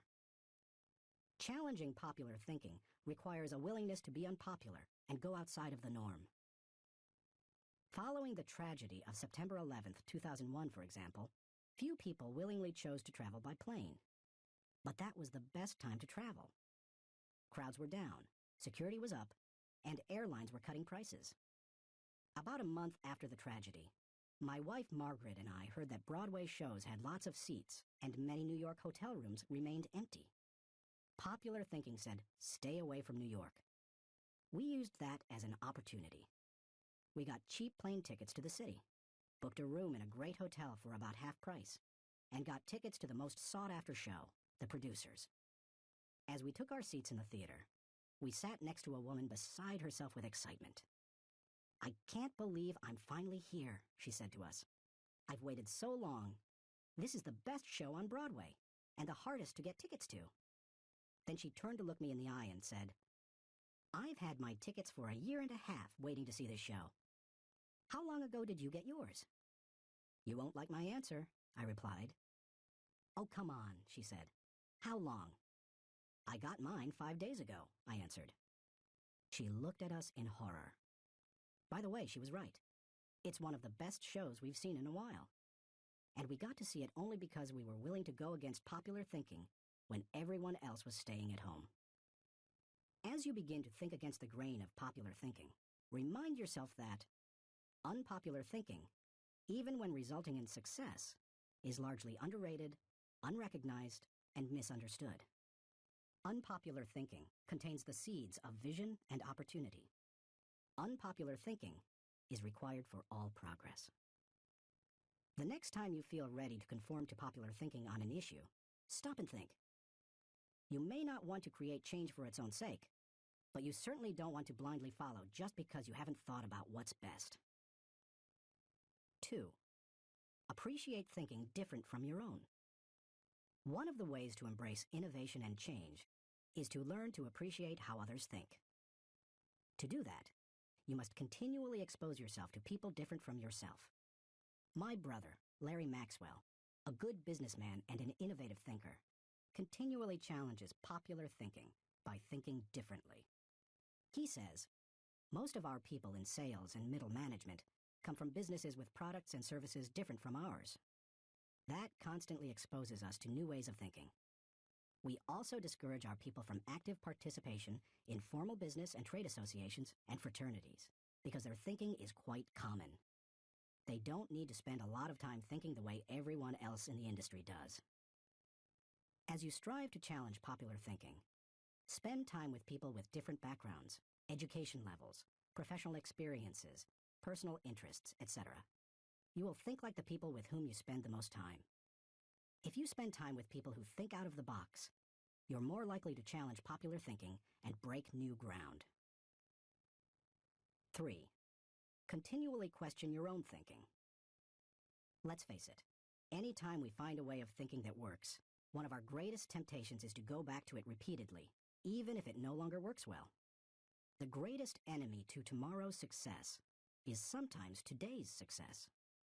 My friend Andy Stanley recently taught a leadership lesson at Enjoy's Catalyst conference called Challenging the Process. He described how progress must be preceded by change, and he pointed out many of the dynamics involved in questioning popular thinking. In an organization, he said, we should remember that every tradition was originally a good idea, and perhaps even revolutionary. But every tradition may not be a good idea for the future. In your organization, If you were involved in putting into place what currently exists, then it's likely that you will resist change, even change for the better.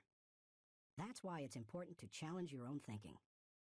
If you're too attached to your own thinking and how everything is done now, then nothing will change for the better. 4. Try new things in new ways. When was the last time you did something for the first time?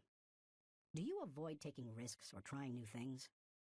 One of the best ways to get out of the rut of your own thinking is to innovate. You can do that in little everyday ways. Drive to work a different way from normal. Order an unfamiliar dish at your favorite restaurant. Ask a different colleague to help you with a familiar project. Take yourself off of autopilot. Unpopular thinking asks questions and seeks options. In 1997, my 3 companies moved to Atlanta, Georgia. It's a great city, but traffic at peak times can get crazy. Immediately after moving here, I began looking for and testing alternative routes to desired destinations so that I would not be caught in traffic. From my house to the airport, for example, I have discovered and used 9 routes within 8 miles and 12 minutes from one another. Often, I am amazed to see people sitting on the freeway when they could be moving forward on an alternative route. What is the problem? Too many people have not tried new things in new ways. It is true. Most people are more satisfied with old problems than committed to finding new solutions. How you go about doing new things in new ways is not as important as making sure you do it. Besides, if you try to do new things in the same way that everyone else does, are you really going against popular thinking? Get out there and do something different today. 5. Get used to being uncomfortable. When it comes right down to it, popular thinking is comfortable. It's like an old recliner adjusted to all the owner's idiosyncrasies. The problem with most old recliners is that no one has looked at them lately. If so, they'd agree that it's time to get a new one. If you want to reject popular thinking in order to embrace achievement, you'll have to get used to being uncomfortable. If you embrace unpopular thinking and make decisions based on what works best and what is right, rather than what is commonly accepted, know this. In your early years, you won't be as wrong as people think you are. In your later years, you won't be as right as people think you are. And all through the years, you will be better than you thought you could be. Thinking question. Am I consciously rejecting the limitations of common thinking in order to accomplish uncommon results? Chapter 9. Benefit from shared thinking. None of us is as smart as all of us. Ken Blanchard. Good thinkers, especially those who are also good leaders, understand the power of shared thinking. They know that when they value the thoughts and ideas of others, they receive the compounding results of shared thinking and accomplish more than they ever could on their own. Those who participate in shared thinking understand the following. 1. Shared thinking is faster than solo thinking. We live in a truly fast-paced world. To function at its current rate of speed, we can't go it alone. I think the generation of young men and women just entering the workforce sense that very strongly. Perhaps that is why they value community so highly, and are more likely to work for a company they like than one that pays them well. Working with others is like giving yourself a shortcut. If you want to learn a new skill quickly, how do you do it? Do you go off by yourself and figure it out? Or do you get someone to show you how? You can always learn more quickly from someone with experience, whether you're trying to learn how to use a new software package, develop your golf swing, or cook a new dish. 2. Shared thinking is more innovative than solo thinking. We tend to think of great thinkers and innovators as soloists. But the truth is that the greatest innovative thinking doesn't occur in a vacuum. Innovation results from collaboration. Albert Einstein once remarked, "Many times a day, I realize how much my own outer and inner life is built upon the labors of my fellow men, both living and dead, and how earnestly I must exert myself in order to give in return as much as I have received." Shared thinking leads to greater innovation, whether you look at the work of researchers Marie and Pierre Curie, surrealists Luis Buñuel and Salvador Dali, or songwriters John Lennon, and Paul McCartney. If you combine your thoughts with the thoughts of others, you will come up with thoughts you've never had. 3. Shared thinking brings more maturity than solo thinking. As much as we would like to think that we know it all, each of us is probably painfully aware of our blind spots and areas of inexperience. When I first started out as a pastor, I had dreams and energy, but little experience. To try to overcome that, I attempted to get several high-profile pastors of growing churches to share their thinking with me. In the early 1970s, I wrote letters to the 10 most successful pastors in the country, offering them what was a huge amount of money to me at the time, $100, to meet me for an hour so that I could ask them questions. When one said yes, I'd visit him. I didn't talk much, except to ask a few questions. I wasn't there to impress anyone or satisfy my ego. I was there to learn. I listened to everything he said, took careful notes, and absorbed everything I could. Those experiences changed my life. You've had experiences I haven't, and I've had experiences you haven't.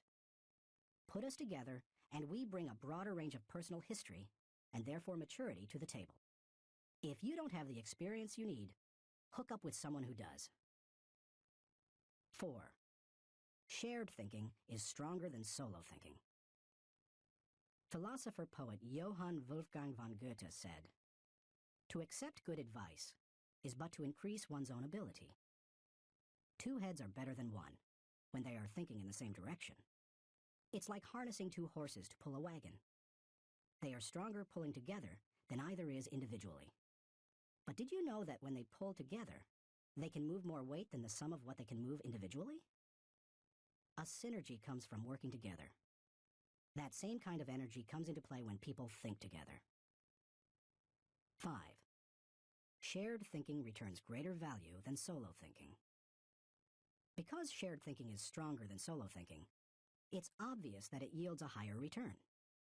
That happens because of the compounding action of shared thinking. But it also offers other benefits. The personal return you receive from shared thinking and experiences can be great. Clarence Francis sums up the benefits in the following observation: "I sincerely believe that the word relationships is the key to the prospect of a decent world. It seems abundantly clear that every problem you will have, in your family, in your work, in our nation, or in this world, is essentially a matter of relationships, of interdependence." 6. Shared thinking is the only way to have great thinking. I believe that every great idea begins with 3 or 4 good ideas. And most good ideas come from shared thinking. Playwright Ben Jonson said, "He that is taught only by himself has a fool for a master." When I was in school, teachers put the emphasis on being right and on doing better than the other students, rarely on working together to come up with good answers. Yet all the answers improve when they make the best use of everyone's thinking. If we each have 1 thought, and together we have 2 thoughts, then we always have the potential for a great thought. How to encourage the participation of shared thinking. Some people naturally participate in shared thinking. Anytime they see a problem, they think, "Who do I know who can help with this?" Leaders tend to be that way. So do extroverts. However, you don't have to be either of those to benefit from shared thinking. Use the following steps to help you improve your ability to harness shared thinking. 1. Value the ideas of others. First, believe that the ideas of other people have value. If you don't, your hands will be tied. How do you know if you truly want input from others? Ask yourself these questions. Am I emotionally secure? People who lack confidence and worry about their status, position, or power tend to reject the ideas of others, protect their turf, and keep people at bay. It takes a secure person to consider others' ideas.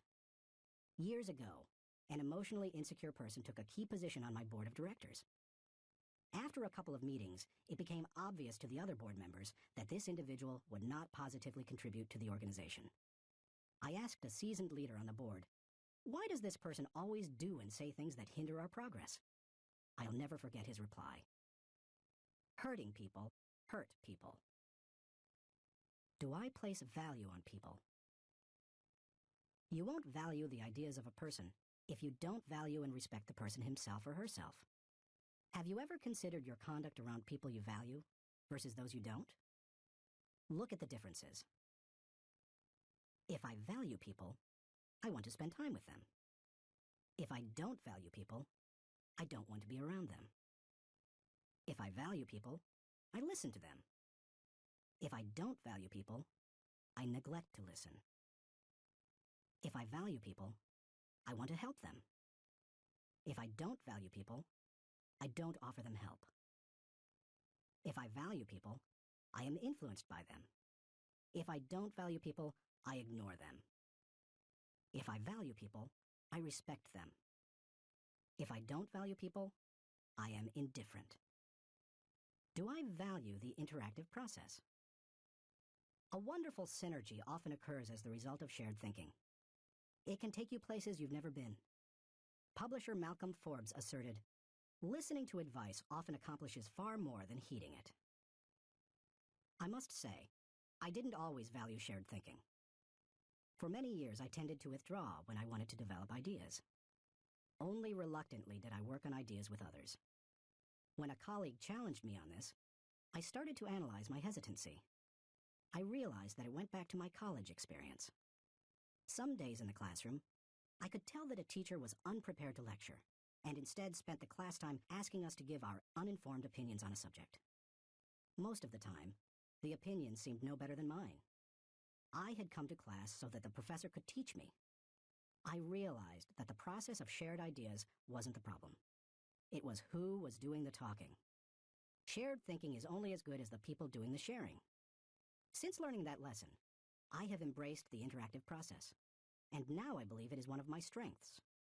Still, I always think about whom I bring around the table for a shared thinking session. I'll tell you my guidelines for whom I invite later in this chapter. You must open yourself up to the idea of sharing ideas before you will engage in the process of shared thinking. 2. Move from competition to cooperation. Jeffrey J. Fox, author of How to Become CEO, says, "Always be on the lookout for ideas. Be completely indiscriminate as to the source. Get ideas from customers, children, competitors, other industries, or cab drivers. It doesn't matter who thought of an idea." A person who values cooperation desires to complete the ideas of others, not compete with them. If someone asks you to share ideas, focus on helping the team, not getting ahead personally. And if you are the one who brings people together to share their thoughts, praise the idea more than the source of the idea. If the best idea always wins, rather than the person who offered it, then all will share their thoughts with greater enthusiasm. 3. Have an agenda when you meet. I enjoy spending time with certain people, whether we discuss ideas or not. My wife Margaret, my children, my grandchildren, my parents. Though we often do discuss ideas, it doesn't bother me if we don't. We are family. When I spend time with nearly anyone else in my life, however, I have an agenda. I know what I want to accomplish. The more I respect the wisdom of the person, the more I listen. For example, when I meet with someone I'm mentoring, I let the person ask the questions, but I expect to do most of the talking. When I meet with someone who mentors me, like Bill Bright, I mostly keep my mouth shut. In other relationships, the give and take is more even. But no matter with whom I meet, I have a reason for getting together, and I have an expectation for what I'll give to it and get from it. That's true whether it's for business or pleasure. 4. Get the right people around the table. To get anything of value out of shared thinking, you need to have people around the table who bring something to the table. As you prepare to ask people to participate in shared thinking, use the following criteria for the selection process. Choose people whose greatest desire is the success of the ideas. People who can add value to another's thoughts. People who can emotionally handle quick changes in the conversation. People who appreciate the strengths of others in areas where they are weak. People who understand their place of value at the table. People who place what is best for the team before themselves. People who can bring out the best thinking in the people around them. People who possess maturity, experience, and success in the issue under discussion. People who will take ownership and responsibility for decisions. People who will leave the table with a we attitude, not a me attitude. Too often we choose our brainstorming partners based on feelings of friendship or circumstances or convenience. But that doesn't help us to discover and create the ideas of the highest order. Who we invite to the table makes all the difference. 5. Compensate good thinkers and collaborators well. Successful organizations practice shared thinking. If you lead an organization, department, or team, then you can't afford to be without people who are good at shared thinking. As you recruit and hire, look for good thinkers who value others, have experience with the collaborative process, and are emotionally secure. Then, pay them well, and challenge them to use their thinking skills and share their ideas often. Nothing adds value like a lot of good thinkers putting their minds together. No matter what you're trying to accomplish, you can do it better with shared thinking. That is why I spent much of my life teaching leadership. Good leadership helps to put together the right people at the right time for the right purpose so that everybody wins. All it takes is the right people and a willingness to participate in shared thinking. Thinking question. Am I consistently including the heads of others to think over my head and achieve compounding results? Chapter 10. Practice unselfish thinking. We cannot hold a torch to light another's path without brightening our own. Ben Sweetland. So far in this book, we've discussed many kinds of thinking that can help you to achieve more. Each of them has the potential to make you more successful. Now I want to acquaint you with a kind of thinking with the potential to change your life in another way. It might even redefine how you view success. Unselfish thinking can often deliver a return greater than any other kind of thinking.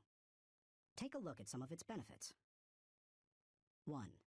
Unselfish thinking brings personal fulfillment. Few things in life bring greater personal rewards than helping others. Charles H. Burr believed, "Getters generally don't get happiness. Givers get it." Helping people brings great satisfaction. When you spend your day unselfishly serving others, at night you can lay down your head with no regrets and sleep soundly. In Bringing Out the Best in People, Alan Loy McGuinness remarked, "There is no more noble occupation in the world than to assist another human being, to help someone succeed." Even if you have spent much of your life pursuing selfish gain, it's never too late to have a change of heart. Even the most miserable person, like Charles Dickens' Scrooge, can turn his life around and make a difference for others. That's what Alfred Nobel did. When he saw his own obituary in the newspaper, his brother had died, and the editor had written about the wrong Nobel, saying that the explosives his company produced had killed many people. Nobel vowed to promote peace and acknowledge contributions to humanity. That is how the Nobel Prizes came into being. 2. Unselfish thinking adds value to others. In 1904, Bessie Anderson Stanley wrote the following definition of success in Brown Book magazine. "He has achieved success who has lived well, laughed often, and loved much. Who has enjoyed the trust of pure women, the respect of intelligent men, and the love of little children. Who has filled his niche and accomplished his task. Who has left the world better than he found it, whether by an improved copy, a perfect poem, or a rescued soul. Who has never lacked appreciation of earth's beauty or failed to express it. Who has always looked for the best in others and given them the best he had. Whose life was an inspiration, whose memory a benediction." When you get outside of yourself and make a contribution to others, you really begin to live. 3. Unselfish thinking encourages other virtues. When you see a 4-year-old, you expect to observe selfishness. But when you see it in a 40-year-old, it's not very attractive, is it? Of all the qualities a person can pursue, unselfish thinking seems to make the biggest difference toward cultivating other virtues. I think that's because the ability to give unselfishly is so difficult. It goes against the grain of human nature, But if you can learn to think unselfishly and become a giver, then it becomes easier to develop many other virtues: gratitude, love, respect, patience, discipline, etc. 4. Unselfish thinking increases quality of life. The spirit of generosity created by unselfish thinking gives people an appreciation for life and an understanding of its higher values. Seeing those in need and giving to meet that need puts a lot of things into perspective. It increases the quality of life of the giver and the receiver. That's why I believe that there is no life as empty as the self-centered life. There is no life as centered as the self-empty life. If you want to improve your world, then focus your attention on helping others. 5. Unselfish thinking makes you part of something greater than yourself. Merck & Company, the global pharmaceutical corporation, has always seen itself as doing more than just producing products and making a profit. It desires to serve humanity. In the mid-1980s, the company developed a drug to cure river blindness, a disease that infects and causes blindness in millions of people, particularly in developing countries. While it was a good product, potential customers couldn't afford to buy it. So what did Merck do? It developed the drug anyway, and in 1987 announced that it would give the medicine free to anyone who needed it. As of 1998, the company had given more than 250 million tablets away. George W. Merck says, "We try never to forget that medicine is for the people. It is not for the profits. The profits follow, and if we have remembered that, they have never failed to appear." The lesson to be learned? Simple. Instead of trying to be great, be part of something greater than yourself. 6. Unselfish thinking creates a legacy. Jack Balasek, President and Chief Operating Officer of True North Communications, says, "Learn, earn, return. These are the 3 phases of life. The first third should be devoted to education, the second third to building a career and making a living, and the last third to giving back to others, returning something in gratitude. Each state seems to be a preparation for the next one. If you are successful, it becomes possible for you to leave an inheritance for others. But if you desire to do more, to create a legacy, then you need to leave that in others. When you think unselfishly and invest in others, you gain the opportunity to create a legacy that will outlive you." How to experience the satisfaction of unselfish thinking? I think most people recognize the value of unselfish thinking, and most would even agree that it's an ability they would like to develop. Many people, however, are at a loss concerning how to change their thinking. To begin cultivating the ability to think unselfishly, I recommend that you do the following. 1. Put others first. The process begins with realizing that everything is not about you. That requires humility and a shift in focus. In The Power of Ethical Management, Ken Blanchard and Norman Vincent Peale wrote, "People with humility don't think less of themselves. They just think of themselves less. If you want to become less selfish in your thinking, then you need to stop thinking about your wants and begin focusing on others' needs." Paul the Apostle exhorted, "Do nothing out of selfish ambition or vain conceit, but in humility consider others better than yourselves." Each of you should look not only to your own interests, but also to the interests of others. Make a mental and emotional commitment to look out for the interests of others. 2. Expose yourself to situations where people have needs. It's one thing to believe you are willing to give unselfishly. It's another to actually do it. To make the transition, you need to put yourself in a position where you can see people's needs and do something about it. The kind of giving you do isn't important at first. You can serve at your church, make donations to a food bank, volunteer professional services, or give to a charitable organization. The point is to learn how to give and to cultivate the habit of thinking like a giver. 3. Give quietly or anonymously. Once you have learned to give of yourself, then the next step is to learn to give when you cannot receive anything in return. It's almost always easier to give when you receive recognition for it than it is when no one is likely to know about it. The people who give in order to receive a lot of fanfare, however, have already received any reward they will get. There are spiritual, mental, and emotional benefits that come only to those who give anonymously. If you've never done it before, try it. 4. Invest in people intentionally. The highest level of unselfish thinking comes when you give of yourself to another person for that person's personal development or well-being. If you're married or a parent, you know this from personal experience. What does your spouse value most highly? Money in the bank, or your time freely given? What would small children really rather have from you? A toy, or your undivided attention? The people who love you would rather have you than what you can give them. If you want to become the kind of person who invests in people, then consider others and their journey so that you can collaborate with them. Each relationship is like a partnership created for mutual benefit. As you go into any relationship, think about how you can invest in the other person so that it becomes a win-win situation. Here is how relationships most often play out. I win, you lose, I win only once. You win, I lose, you win only once. We both win, we win many times. We both lose, goodbye partnership. The best relationships are win-win. Why don't more people go into relationships with that attitude? I'll tell you why. Most people want to make sure that they win first.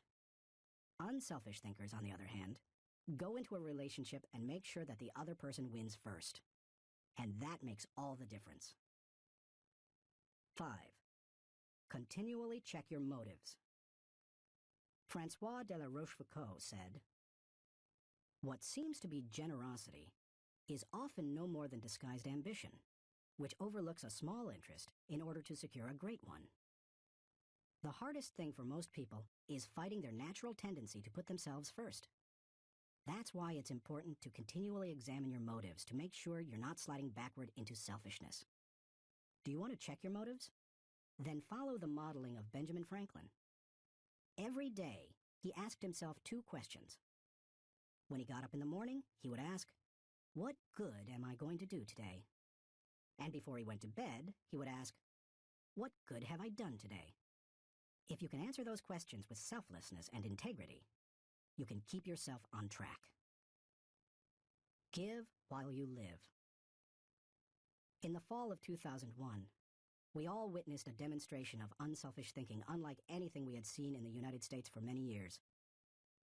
Who can forget the events of September 11th, 2001? I had just finished teaching a leadership lesson when my assistant Linda Eggers came into the studio to announce the tragic news.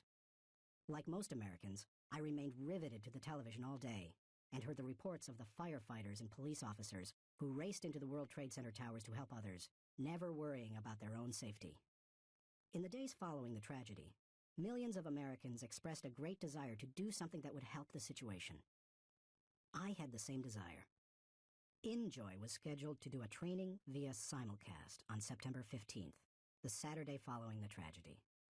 Our leadership team decided to add a 1.5-hour program titled America Prays to the end of the simulcast. In it, my friend Max Lucado wrote and read a prayer, expressing the heart's cry of millions. Franklin Graham prayed for our national leaders. Jim and Shirley Dobson gave advice to parents on how to help their children deal with the event.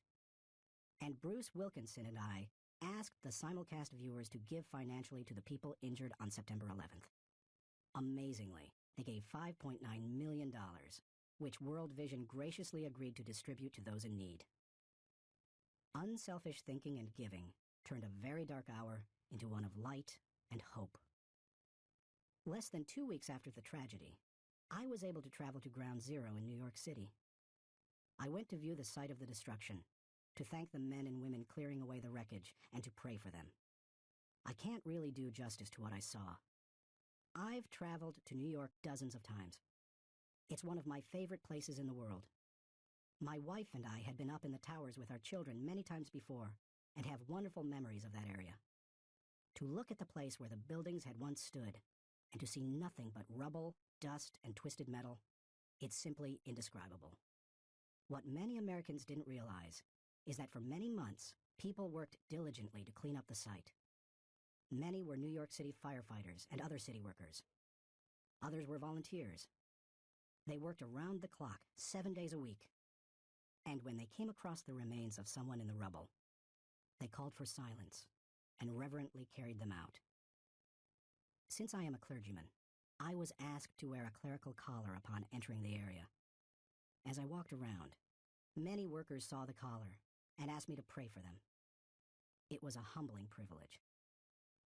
American educator Horace Mann said, "Be ashamed to die until you have won some victory for humanity."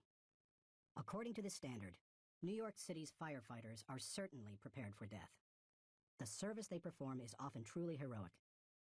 You and I may never be required to lay down our lives for others as they did. But we can give to others in different ways. We can be unselfish thinkers who put others first and add value to their lives.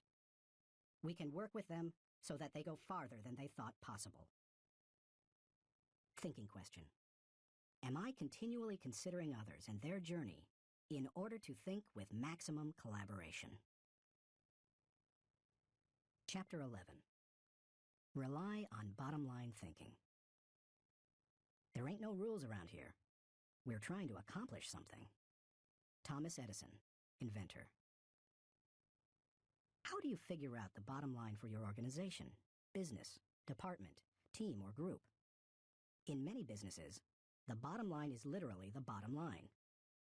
Profit determines whether you are succeeding, but dollars should not always be the primary measure of success. Would you measure the ultimate success of your family by how much money you had at the end of the month or year? And if you run a nonprofit or volunteer organization, how would you know whether you were performing at your highest potential?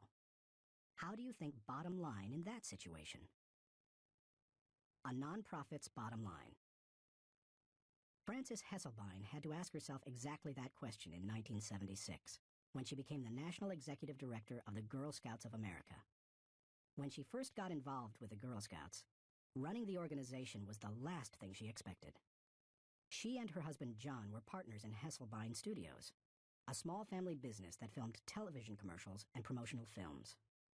She wrote the scripts, and he made the films. In the early 1950s, she was recruited as a volunteer troop leader at the Second Presbyterian Church in Johnstown, Pennsylvania. Even that was unusual, since she had a son and no daughters. But she agreed to do it on a temporary basis. She must have loved it, because she led the troop for 9 years. In time, she became council president and a member of the national board. Then she served as executive director of the Tallis Rock Girl Scout Council, a full-time paid position. By the time she took the job as CEO of the national organization, the Girl Scouts was in trouble. The organization lacked direction. Teenage girls were losing interest in scouting, and it was becoming increasingly difficult to recruit adult volunteers, especially with greater numbers of women entering the workforce. Meanwhile, the Boy Scouts was considering opening itself to girls. Hesselbein desperately needed to bring the organization back to the bottom line. We kept asking ourselves very simple questions, she says. What is our business? Who is our customer? And what does the customer consider value? If you're the Girl Scouts, IBM, or AT&T, you have to manage for a mission. Hesselbein's focus on mission enabled her to identify the Girl Scouts' bottom line. We really are here for one reason: to help a girl reach her highest potential. More than any one thing, that made the difference. Because when you are clear about your mission, corporate goals and operating objectives flow from it.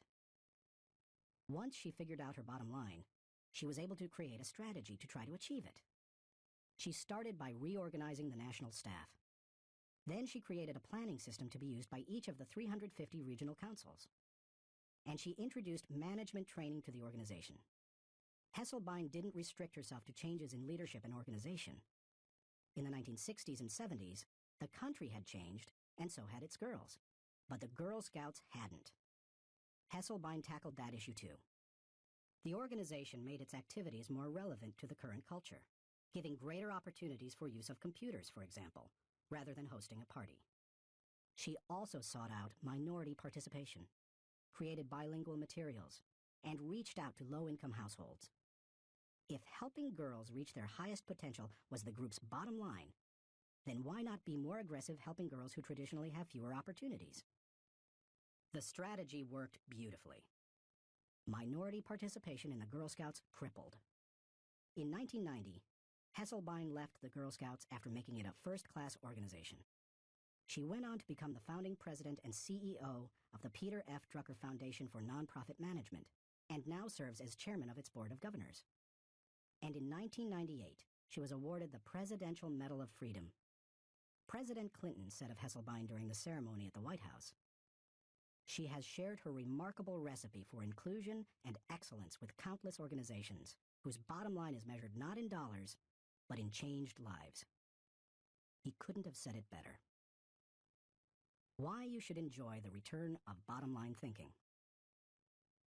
If you're accustomed to thinking of the bottom line only as it relates to financial matters, then you may be missing some things crucial to you and your organization. Instead, think of the bottom line as the end, the takeaway, the desired result. Every activity has its own unique bottom line. If you have a job, your work has a bottom line. If you serve in your church, your activity has a bottom line.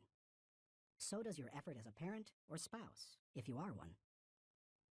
As you explore the concept of bottom line thinking, recognize that it can help you in many ways. 1. Bottom line thinking provides great clarity.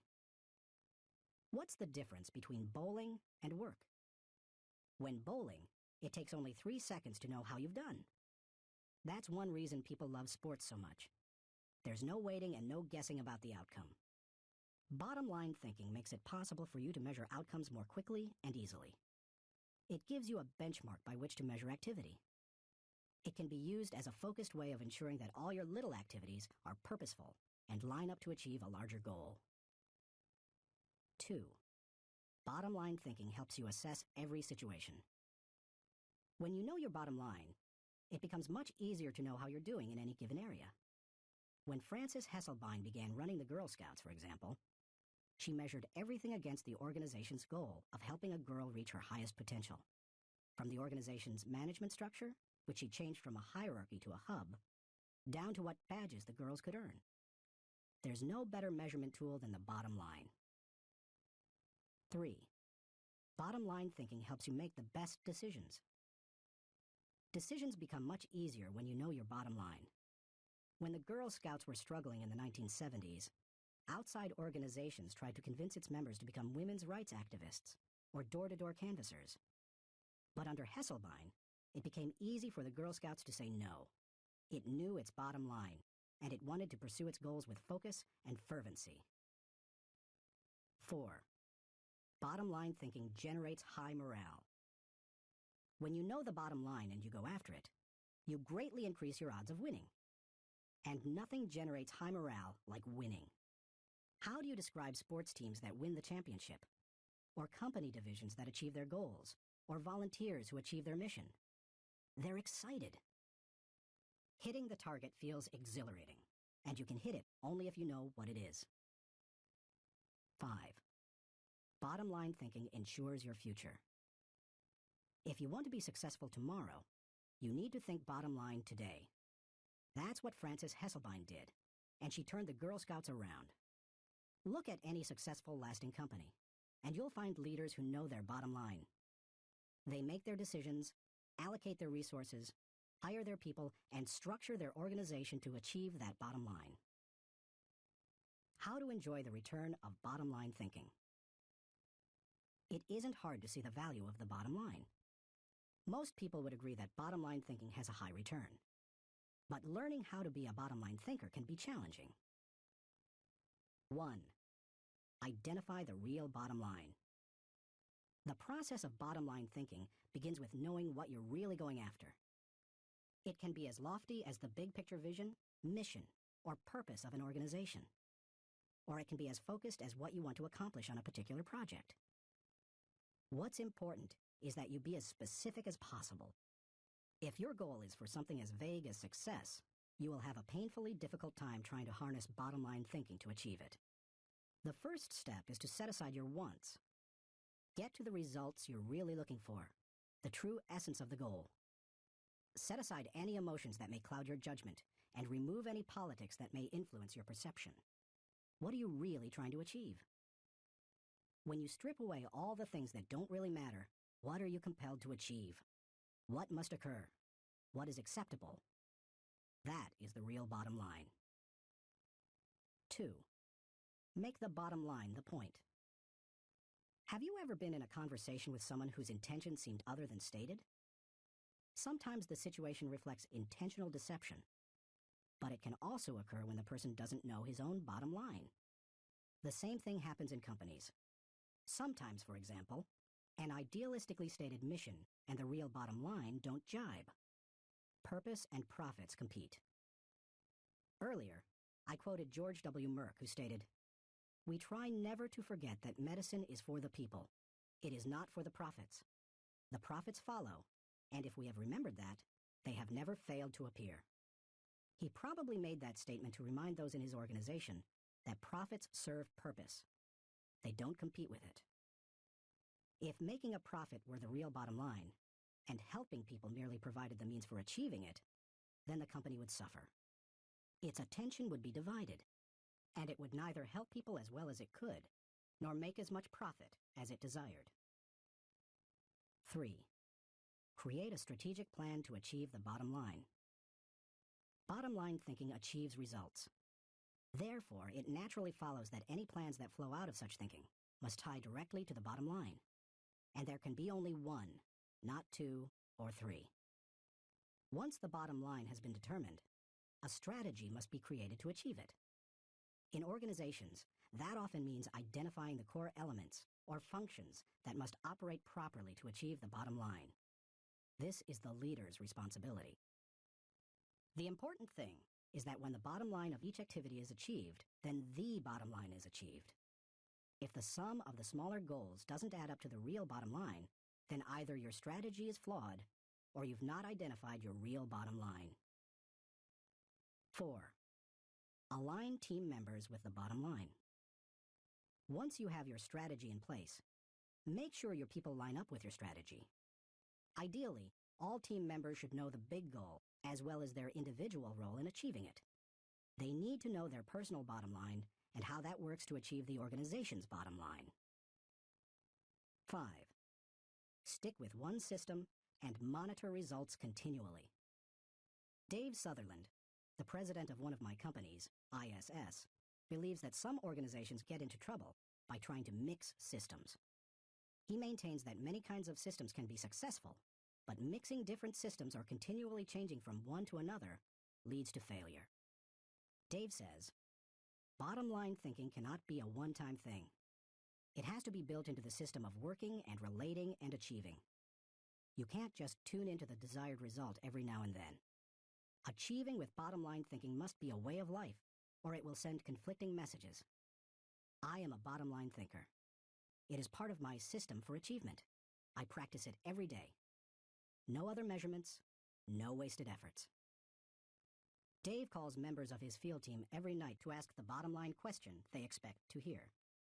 He continually keeps his eye on the company's bottom line by monitoring it for every core area.